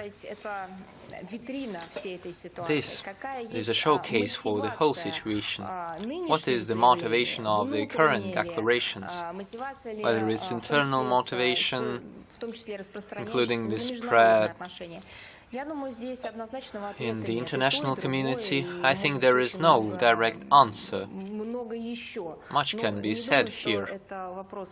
I do not think you should ask us about it. This is a question to the political scientists and journalists, and perhaps the official representatives of Washington. And another precision. Do you think that Trump is under pressure in this case? Because if we take a look at history, Trump has always avoided direct accusations against Russia and its leadership. I don't think we can talk directly about a certain forced pressure, but the fact that there has been political pressure for 1.5 years, I think, is apparent. There's nothing to prove here. This is the pressure that's carried out by the losing side, which actively works as an opponent to the administration. They do not simply criticize it. They're trying to prove that the elections were not legitimate, and they're trying to tie in the matters of presidential activity with the recent elections, and they are constantly using the Russian factor in this battle. And, of course, there is political pressure, but whether we talk about it in this context or in others, it is out of the question. I can simply confirm that, in our understanding, this is political pressure in work. Yes, please. Hello. I'd like to say Skripal has resurrected. This is inappropriate. Another question on the declaration of Donald Trump and the differences in them. Don't you think that he's not aware of the situation? So the second part of the question is not only truthful. I've personally asked myself this question. I asked myself whether, in general, the leaders of different countries and the heads of foreign policy, heads of diplomacy of different countries, of NATO, for example, are aware of the real situation. whether they have the real information. This is not a question to us, this is a question to them. We do not know whether this information comes to the top officials, whether it is edited or not. We do not know whether they have the real information from the ground. If you remember the declaration by Theresa May, we asked what information was used for the statement. We were told that there was a certain report by the intelligence agency, and then it turned out that it was not exactly truthful because there was no confirmation by person down. But still, this is one of the examples of the British Prime Minister using information that a couple of weeks later was debunked by the British structures themselves, the Porton Down Lab in particular. And the same goes for Boris Johnson, the Foreign Minister. So this is a good question, but I think that I'm not the one who should answer that. Yes, please. Hello. If I may, let us get back to our history. So, recently there was an 8th anniversary of the catastrophe of the Polish plane in Smolensk, and my colleagues in Warsaw are asking two questions. When is the investigation coming to an end, and when will the debris come back to Poland? We know the answers, so I have another question. For many years we have been holding investigations on the airplane crashes in Russia and in other countries, which, for example, involve your planes. They are all always very clear, and all the conclusions are made very fast. But what is happening in the investigation committee? For 8 years they cannot find the reasons for the crash of the Polish presidential plane. All other investigations are very fast. You know, you've provided an answer yourself. No, I think you know the answer. You're well aware of the political agenda covering the question. I'm answering the first part of your question. You asked me what is going on. Unfortunately, all that could be opened, all that could be provided as a possibility or as evidence for the Polish experts and investigators and the people working there, everything was done by Russia, and we were ready to full-fledged cooperation with Warsaw, which was done. I think that we cannot accuse Russia of hiding or concealing anything or not providing Poland with access. It's impossible. I wanted to ask another question. So, what is going on? Why is your investigation committee unable to close the case for 8 years? And often you often speak of honesty, so that plane belonged to the Polish state. Do you think that perhaps it is time to give back the property to the owner? Well, you understand that your second question on giving back the property to the owner is linked with the first one, the fact that the investigation is still on. You ask why this case is not closed in Russia. Perhaps this is not very ethical, but I have the same question for the Polish side. Why can't Poland close this case? But you also know the answer. The Polish proposition is that, for example, we should reclaim the debris and hold the investigation. But why can't you hold the normal investigation with full access to the debris on the territory of Russia?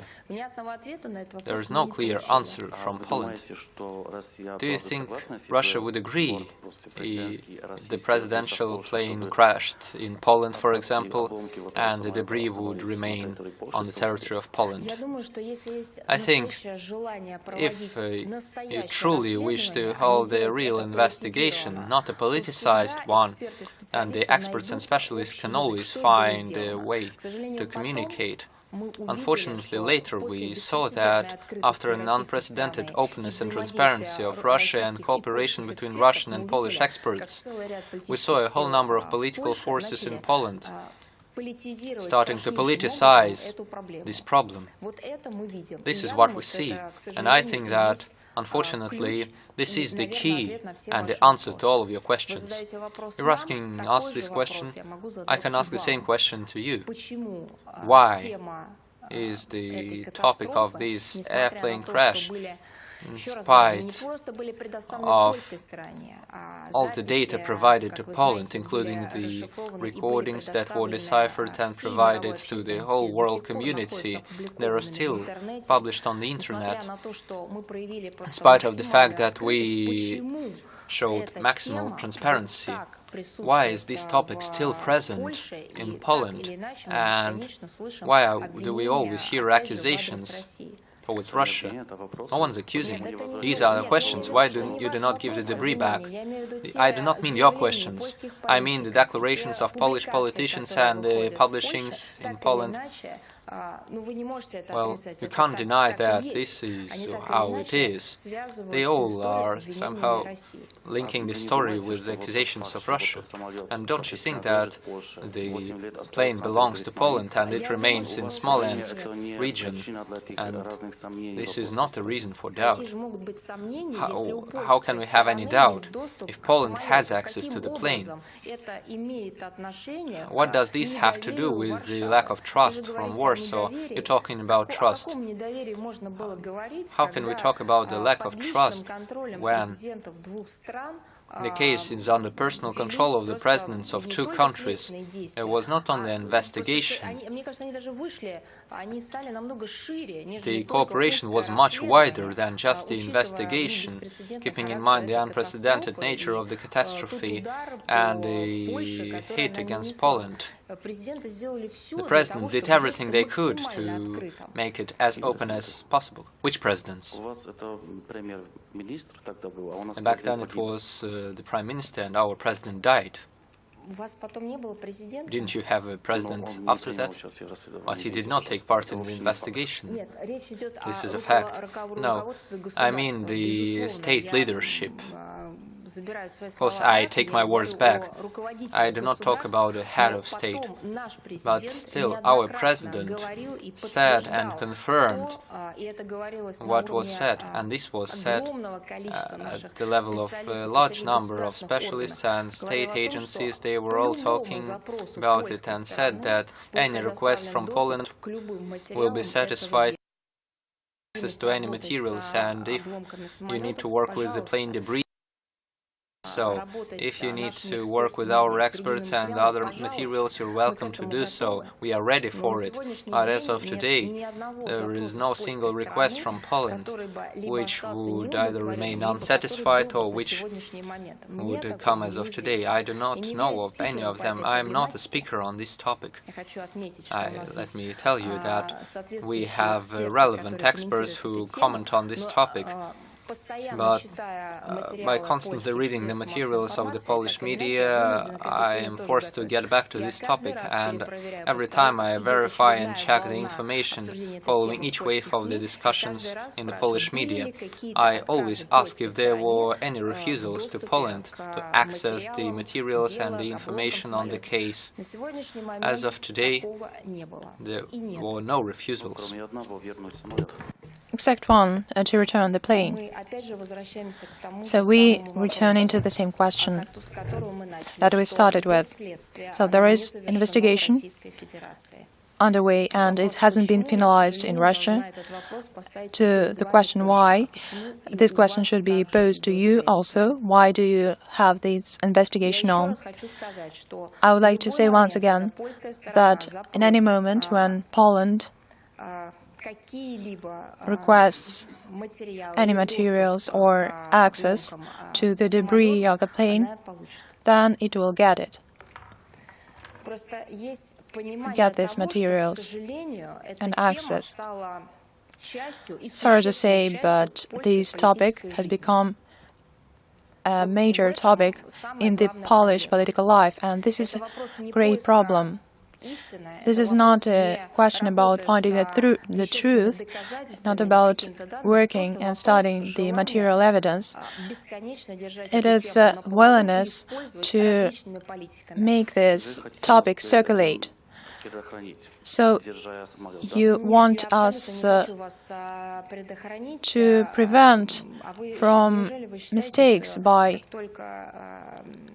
maintaining the debris in your territory. No, I do not want it. So you think that this topic will be closed if it happens. I think it would be sooner, and the case would move in a more speedy way. If we talk about the scale that this topic is being discussed in the Polish media space, we should say that this topic would be there present for a long time. And this is not a question about the expert scrutiny. It is about the willingness to have this topic afloat. Maybe I'm mistaken, but I'm reading the articles in the Polish media and I hear the statements from Polish politicians. Apart from politicizing, I do not actually see any willingness to double-check anything, to request any documents or data. They just wanted to circulate and to be present in the media space. CNN, Maria Vladimirovna, against the backdrop of discussing the possible strikes on Syria, do you believe the development of the Geneva process is still possible? Against the background of what? Discussion of the possible strikes on Syria. I believe that the Geneva process, so you mean the Russian stance or in general? Russian stance. So we believe that any use of force in this Syrian scenario is unacceptable. And moreover, all resolutions of the Security Council and the decision taken, they read that the crisis in Syria could be resolved only in a peaceful way, and this is a position of the UN Security Council. And proceeding from the first point, that is our main position, all of the Astana process and the Geneva process that are meant to consolidate the Syrian forces, the governmental and opposition forces, they are very important for marking our movement towards the peace in a practical term. Whether the statements creating the impediments for that process, yes, of course. Whether they are inducing the extremists on the grounds to continue terrorist activities and extremist activities, yes, certainly. Do they inspire the military fighters? Yes. Our experts say that when the Israeli forces delivered their airstrikes and then the US spoke about that, these extremism and terrorist groups intensified their activities. We and the United States and other countries actually decided to solve this problem in a peaceful way. Yediot Ahronot newspaper and the Voice of Israel. And this is a question relating to Syria. First time, good afternoon. It's the first time that I see you, but I'm watching briefings online every time. How long have you been in Moscow? Have you been living in Moscow for 13 years? I've not always been a journalist. So yesterday, Mr. Putin and Mr. Netanyahu had a telephone conversation. And I would like to ask, what do you think about the relations between Russia and Israel after the developments in Syria over the last week? We have a rule, as you know, your first time here, we do not comment actually the events that are attended by the President. This is a question to the President Office. As for the developments, we, of course, do not agree on some points and speak about the airstrikes, but we are discussing this in a very friendly way, and we would like to find our common ground in the future. And today we have stated our position very clearly, I think. So you can come and join us next times. This is our TV channel. Ms. Zakharova have two questions. The first relating to NATO. Our diplomats noted the unacceptability of the NATO groups near our borders, and also noted the various cases of violations of the Vienna document and other documents. Our position is being ignored. How can it be explained, and how can we change this situation? And the second question relating to the second sanctions package of the US. How can our response be symmetrical or asymmetrical?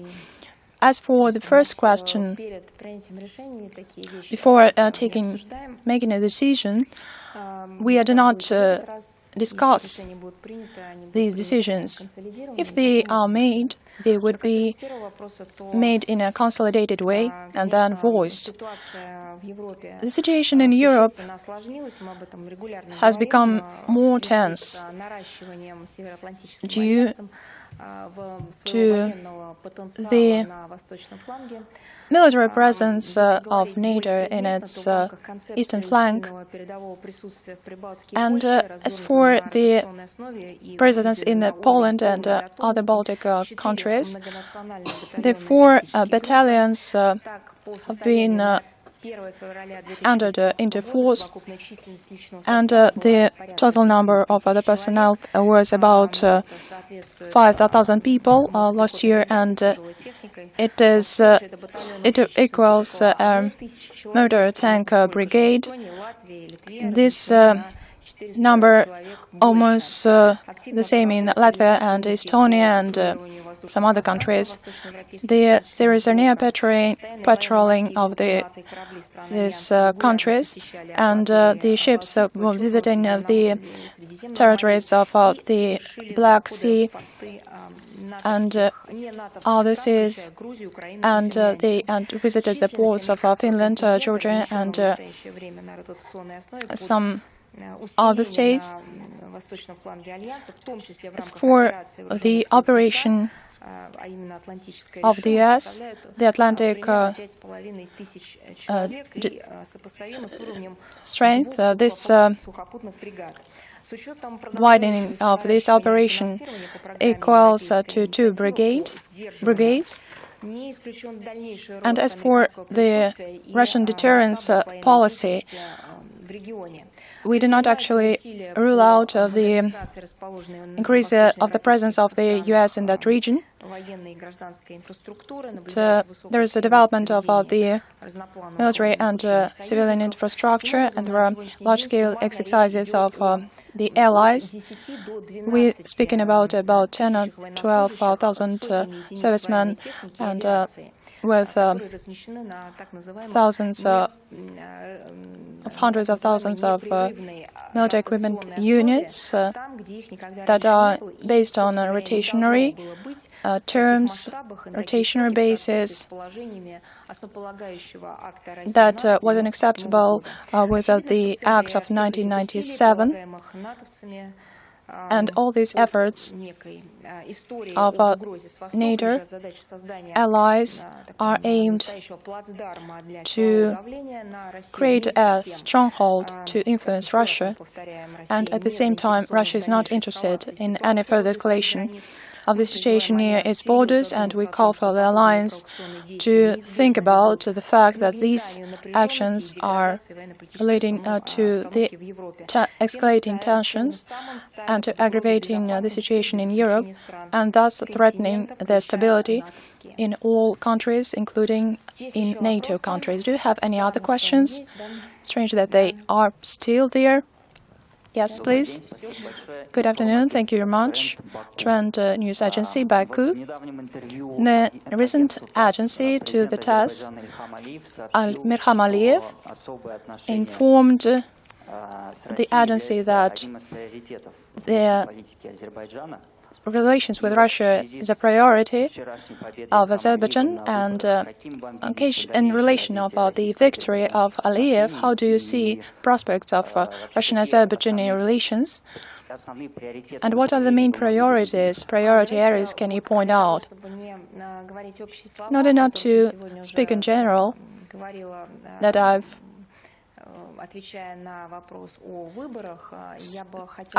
applied these general terms responding to the questions on the elections. Of course, we will develop relations with Azerbaijan that would be aimed at meeting the interests of our peoples in different areas on the mutually beneficial basis of mutual respect. Have a great prospect for such relations. Let me better to present detailed, in-depth material for you during the next briefing. That would be very useful to you with facts and discussing the real prospects and real projects. Yes, please. Sputnik News Agency. Today, the police of security of Estonia is celebrating its anniversary, and every year they published an annual report on the enemies of Estonia, and these people are getting some black spots, and Russia Today and Sputnik also got those black marks. So Russia is called an enemy and is listed there. How can we respond to the situation and how we can rectify it? As for the difficulties that Russian media face in this country, it is well known, because journalists are denied accreditation to important events, and Russian public officials are denied communication with other important public figures. And because these are very deplorable facts that go in no line with the priorities proclaimed by Tallinn regarding the protection of the freedom of speech. And we have great concerns about this, and we think that it aims at restricting the activities of Russian media and other media that publishes the dissenting articles, dissenting materials with the governmental establishment. The OSCE, the UN, and the Council of Europe, these structures could influence the situation, and we draw the attention to the facts when we have the information of our OSCE colleagues, and this time we will do the same. Vesna TV agency channel, and you said about the isolation of Yulia Skripal, and they have the same information published by the Russian embassy in the UK. And as for the Russian actions, what they would be, And you know that Russian citizens can be detained in some place. You understand that we do not have information whether she is detained in a forceful way, or whether she is in some hospital or in some structures relating to the special services of Great Britain. So we do not actually clearly understand that, and we do not speak about trust. It was undermined on the part of London when we were denied any access to the materials. So we believe that as Great Britain doesn't provide us any data relating to the whereabouts and the conditions of Yulia Skripal, and neither do we have any material of media materials that would be credible, that would have maybe have seen her, or the data from her relatives. So we do not have any evidence that she is detained. The letter that was published in the Scotland Yard website on behalf of Yulia Skripal, it is very weird and it's true. And this is a very strange letter, because this raises a great deal of questions rather than giving answers. And based on that letter, we should ask ourselves whether she has access to the media, actually. There were a lot of suspicions to the style of the letter, considering the situation in the world. If this girl has an access to TV or internet, does she understand what is going on beyond the borders where she is contained? If yes, then this restrictive mode and this letter is surprising, but I believe that there is an understanding that we could state contrary, that she is in isolation physically and from any access to mass media, to the sources of information. And what we will do, we will ask access from the British authorities to provide us factual information, to participate in investigation that we hope had taken place on the territory of Great Britain, and we hope that the data was not destroyed. More questions? Yes, please. International Information Agency News Front, Bulgarian Bureau. The same question: if Great Britain is not going for to contact, could the parents or relatives of Skripals to ask for international investigation, or refer to some international organizations on human rights? It's a question to the relatives. There are some legal procedures that lawyers can use. There are some steps that they could have used, not because they were forced to do that, but because they were they are relatives and they made those steps and got refusal. This is a whole story. Those legal mechanisms that shall work in such cases, they are not working, unfortunately. Anton Mardosov, news.ru. Question about Libya. Due to multiple information requests on health of a person and there, and difficult situation in Libya, and possible vacuum of power, could you give your evaluation of the situation in eastern Libya? The situation is very complicated. Unfortunately, we cannot register the trend towards some improvement in this area, but at the same time we are trying to maintain contact with all parties involved.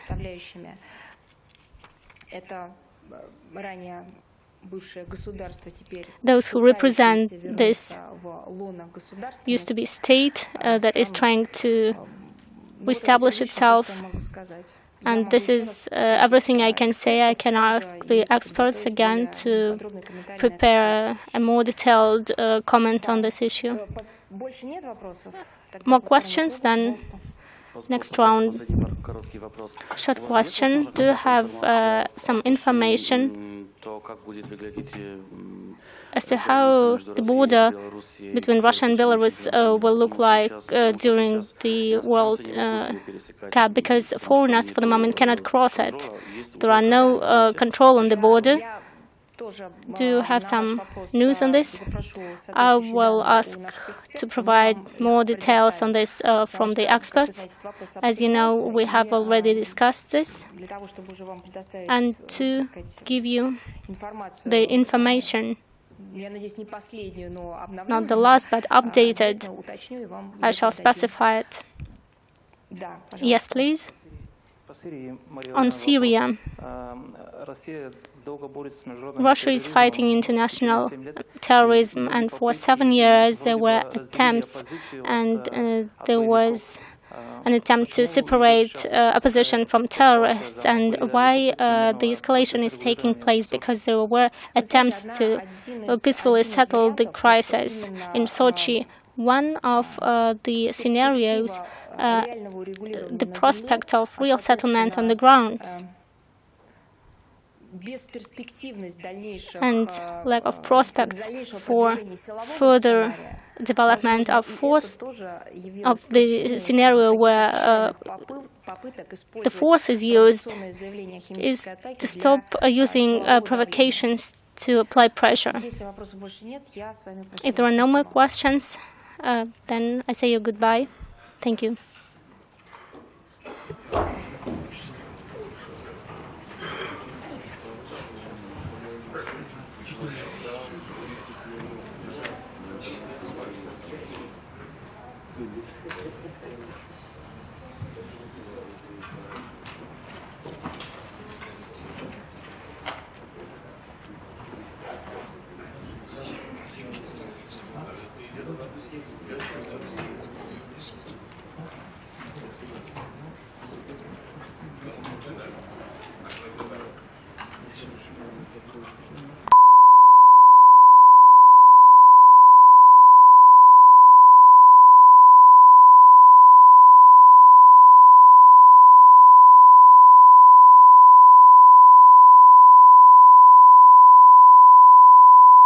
Paused. Some time passed, and now we have the details of this fabrication. And when we attempted to contact the heads of this organization, the World Health Organization, their Director General, Adhan, and his deputy, Aslam, were not available for comments, and they were not in Geneva at the time. He had some sources on the basis of which they made such a conclusion.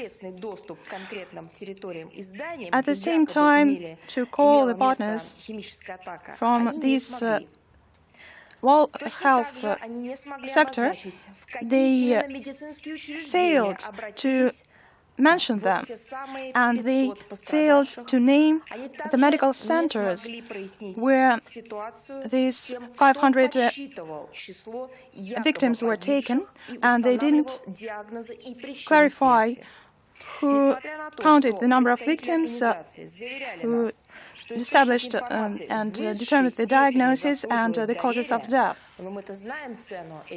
They said that these are highly reliable sources, but we know the value of such sources. And we regard it as an attempt to disseminate an ungrounded information which incites to new aggressive actions. And we urge the World Health Organization to show impartiality and not to be basing on the organizations that have caused discredit upon themselves, but on the opinion of the experts who can come to any conclusion only after a detailed work.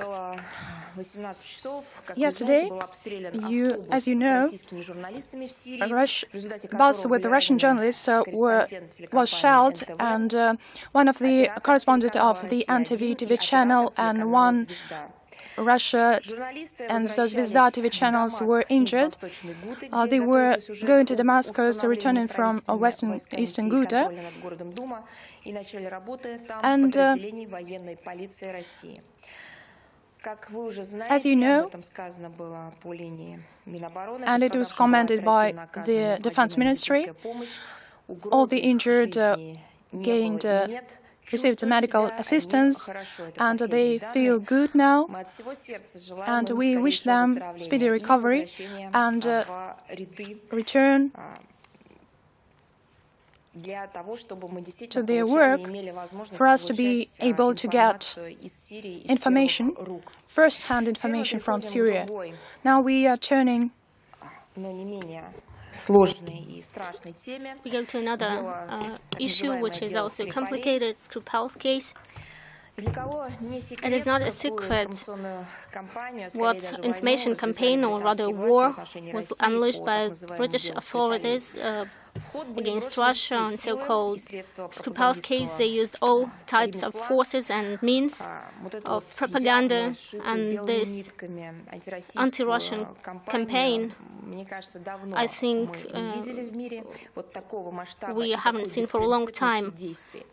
British authorities ignore the norms of international law, the principles and ethics of human ethics, on the backdrop of their silence and the multitude of different comments of political nature from the very beginning. Simultaneously, also against Russia, we receive every time new and new versions of what is going on, and we know various discrepancies and fakes, misinformation that nobody is going to refute from the British authorities. This massive propaganda campaign uses all types of media and communication, is perfectly fitting the strategy of Great Britain against Russia. The authorities of this country unleashing a targeted campaign on distorting the reality. Why do they do this is pretty much clear. Great Britain, if they wanted to go into the details of what happened and argue what happened and analyze the discrepancies in this case, then the assurance in some involvement of Russia wouldn't be so real and clear, and everyone would ask themselves a question that we all have to ask London: what happened in Salisbury on March the 4th, the former colonel of the Russian intelligence service, who worked for British special services, and from 2010 he lived in Great Britain. He served part of his sentence for his crime committed in Russia, and he was voluntarily extradited to Great Britain.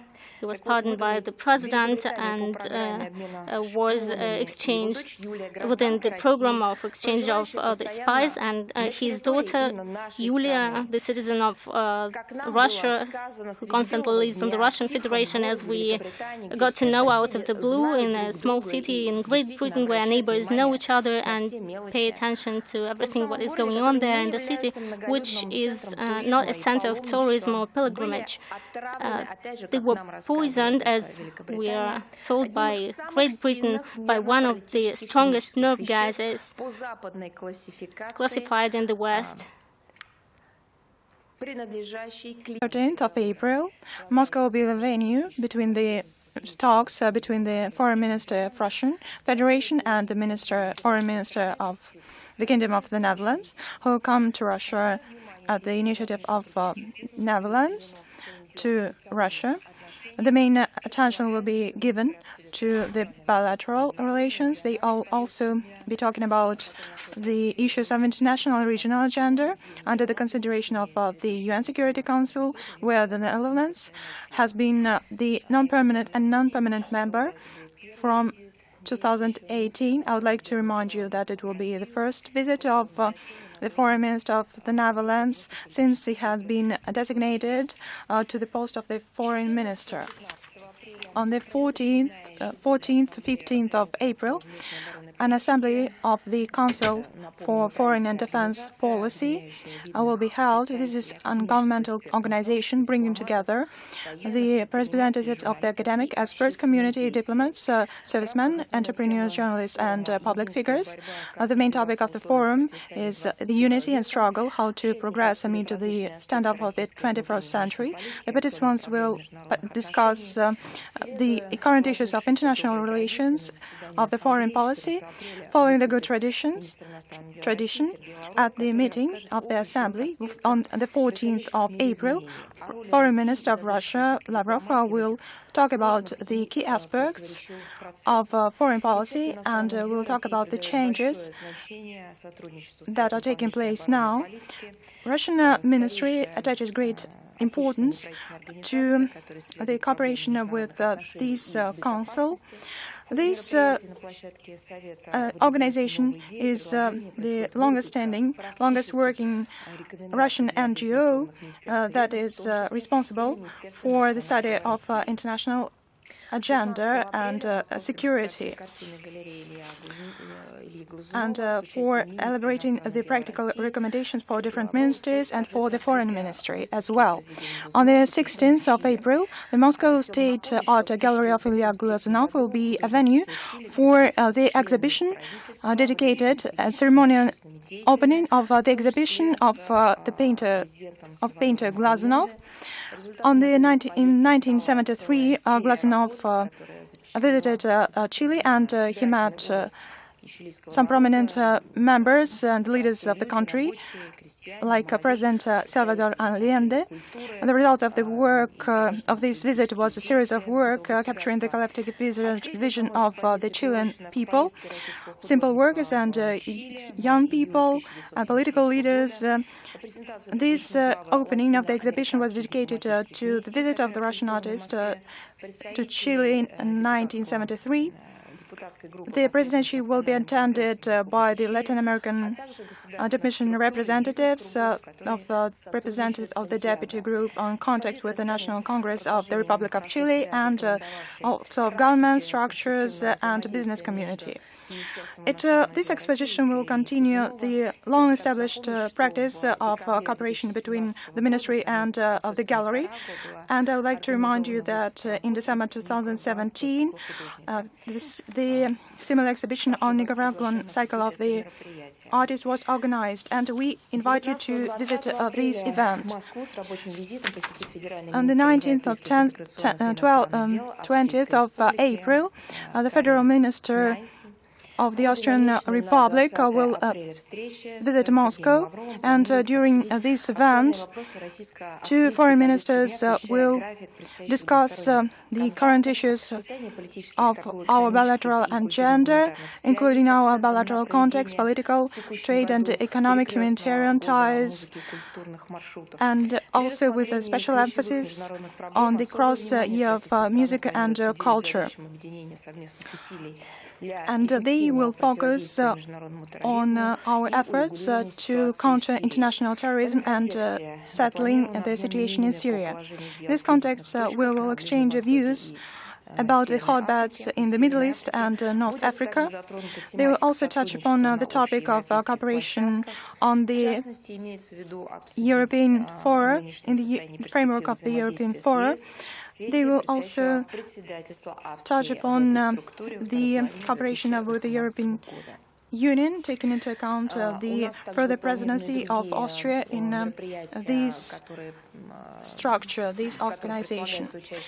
We also have some events plans to be attended by the Foreign Minister, and we will provide additional information to you in the future, and we'll invite you to these events.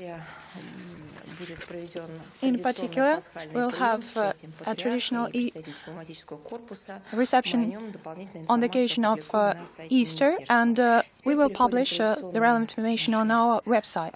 Now we are going to our traditional agenda, to the main problems of our foreign policy, and we'll start with the developments of the situation in Syria.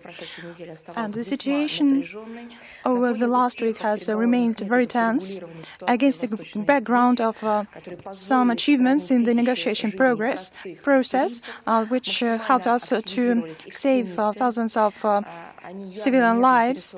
The activities of the extremists have been intensified, as well as the activities of their sponsors, who are willing to descend to even radical actions in Syria in order that would serve their interests that have nothing to do with the aspiration of the Syrian people.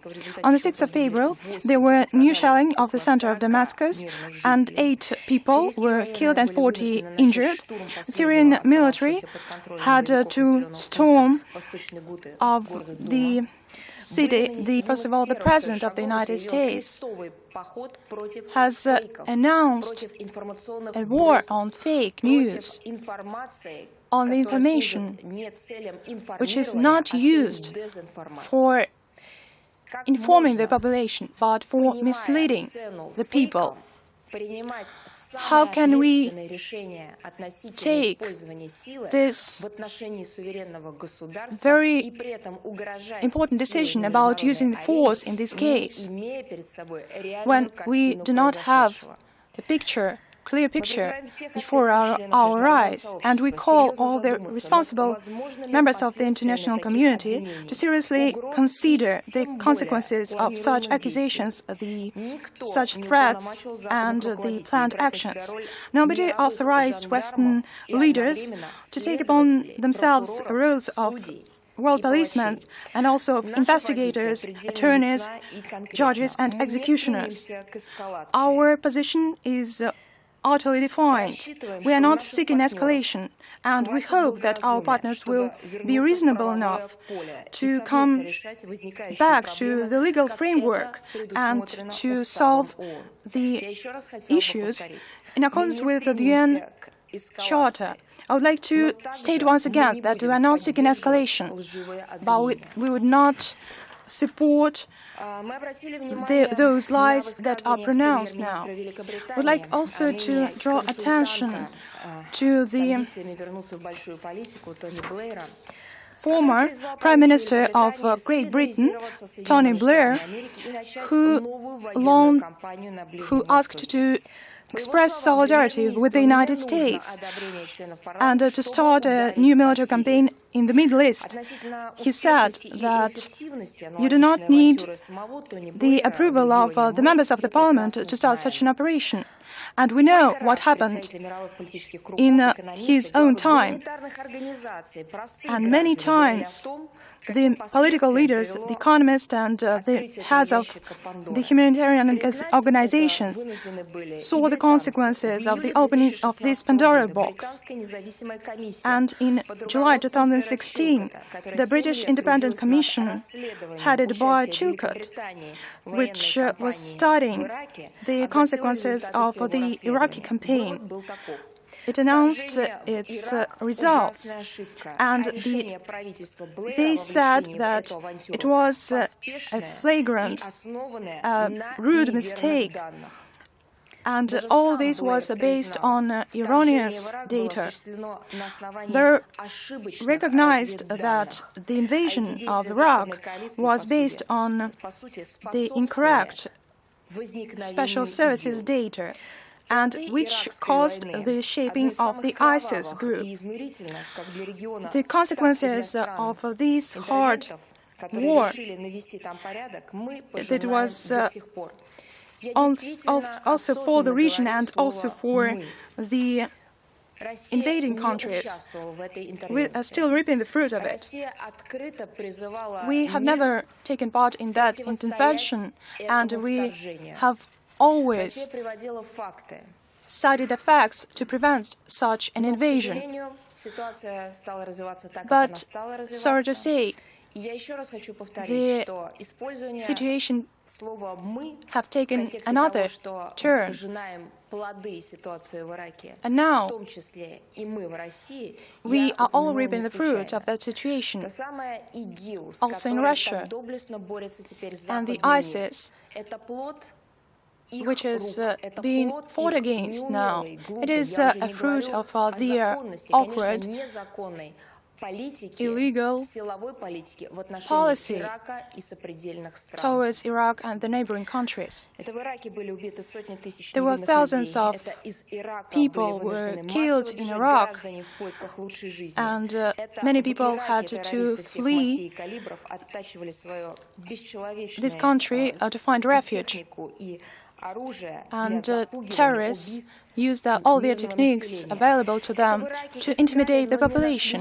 And it was in Iraq when they were trying to find chemical weapons. They didn't find one, but they destructed all the infrastructure, including the renowned, the famous monuments of World Heritage. I would like to dwell upon upon this situation, and you know how the situation had evolved starting from 2003. Any politician in place of Blair would shy to come out in the street, and he actually make a new pronouncement about supporting new use of force against a country in another country in this region. So, to lure his allies to such a reckless adventure, this is his attempt for his political future.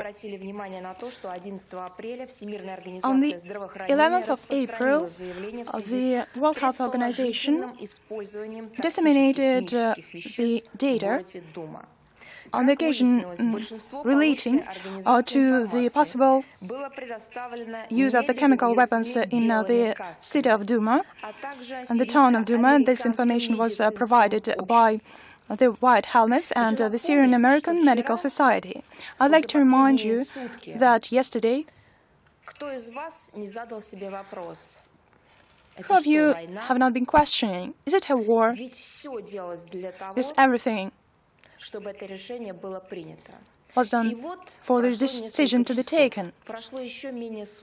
And some hours, as Novichok type. Moreover, from 2004, from the moment when Skripal was sentenced for treason, neither in Russia nor later after it was cancelled in the Great Britain, Moscow, according to the accusations of London, found no better time to for this retribution. But 1 week before the presidential elections and 3 months before the FIFA World Cup, in the backdrop of these discrepancies, there are more and more questions, and until the investigation started, there were a lot of comments on this issue. Moscow was isolated from the investigation at all. They learned a lesson from Litvinenko case, probably when initially Russia was involved in the investigation, and it complicated the case. There are clear analogy with this case. It was announced by BBC on 6th of March. BBC made the parallels with the poisoning of Alexander Litvinenko. But there is one important nuance. This case is not a standalone case.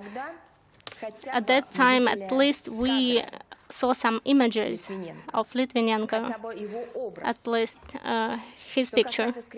As for Skripals, until now, only months has passed, nobody saw them. There is no chance to contact them somehow, neither through media or Russian channels, even though Russia sent a lot of notes and was always said no.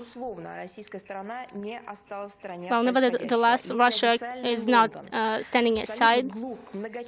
If London doesn't want to listen to our request to be involved in the investigation, at least the scale and incoherence of the comments by the authorities and a lot of leakages, secret leakages, we have to somehow participate in this case. There are no doubts that everything that is going on there is badly planned and strangely realized from the point of view of logic and logistics, a provocation against the Russian Federation.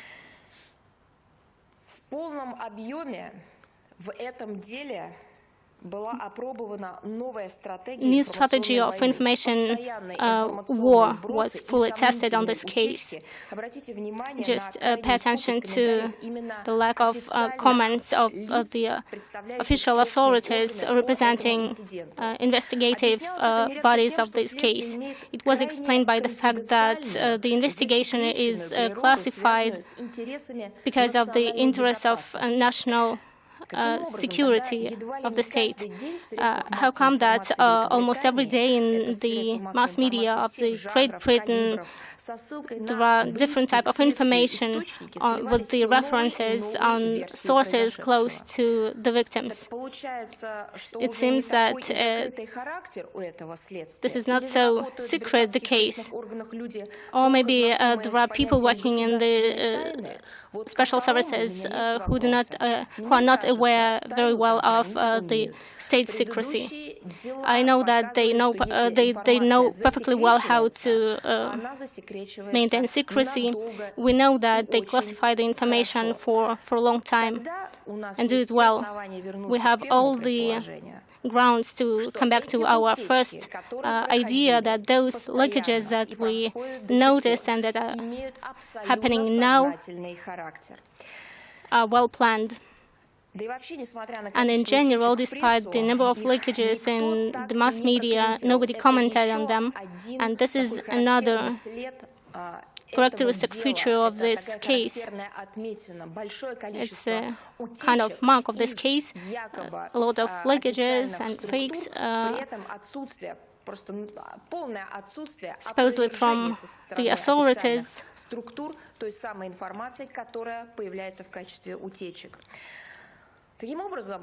So, in the end,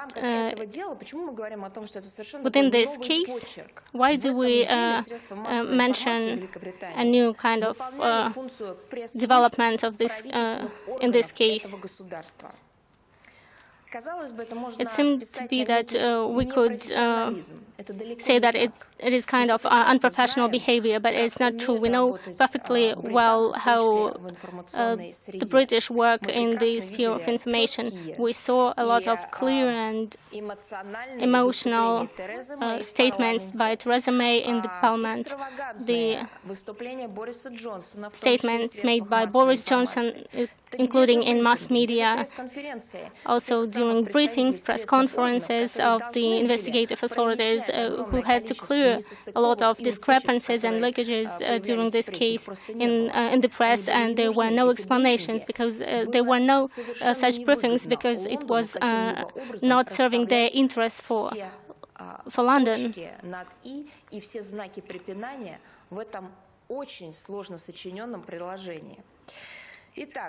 It was too complicated for them. So the number of versions of what had happened according to the British media, and the number is impressive. On March 5, the Salisbury Journal informed that emergency service think that that was fentanyl, the toxic agent, and restaurants. The town of Duma. There were strikes delivered on the staff headquarters and the bases of the illegal armed groups. The governmental forces squeezed the terrorist fighters from the southern and the eastern districts of the town, and there were some statements published associated with the white helmets, reading that Duma have come under chemical attack from the Syrian governmental forces. They said that thousands of civilians were killed. Then the number was made smaller. But in the materials that were present online, there were a great deal of discrepancies, differences, but that didn't disconcert the political community that were prepared for such a provocation. They have also voiced many pronouncements on the preemptive actions. Nobody in this community demanded the imminent investigation of the situation and raised no doubts about the footages filmed at the time showing children and adults pouring water on themselves and in this way allegedly demonstrating the use of the chemical weapons. This information was taken at face value, even when they showed the half-ton bomb that was on the need bed and in a room with blown-out frames with intact windows, glasses, and a lot of people started to call for the punishment that the official regime of Damascus should be punished. There was a threat about the further tough reaction against Syria. I would like to say that the threat voiced by against the UN member is a flagrant violation of the UN Charter. These were the pronouncements by the United States and France. And against the backdrop of all the statements voiced by the permanent representative of the USA, we'd like to raise a question of whether it is legitimate to use force against a sovereign state.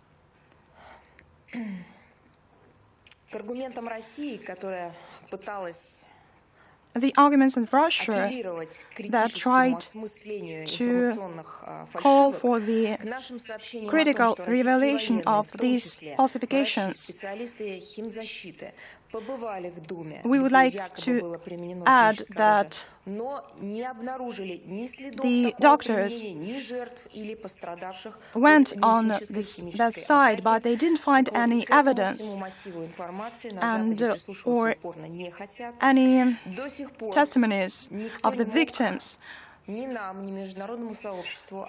Nobody has clarified why should the government of Syria had to use chemical weapons when the rest of the militants were blocked and the conditions for the evacuation were discussed.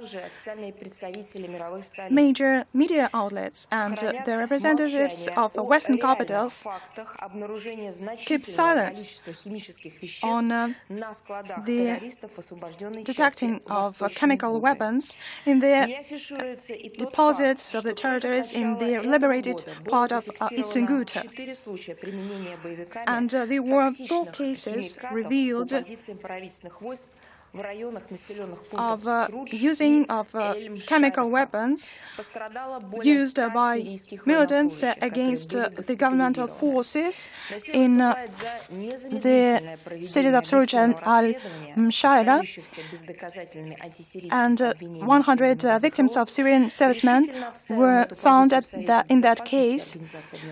We stand for the immediate objective investigation of the aforementioned cases and for our position in the UN Security Council.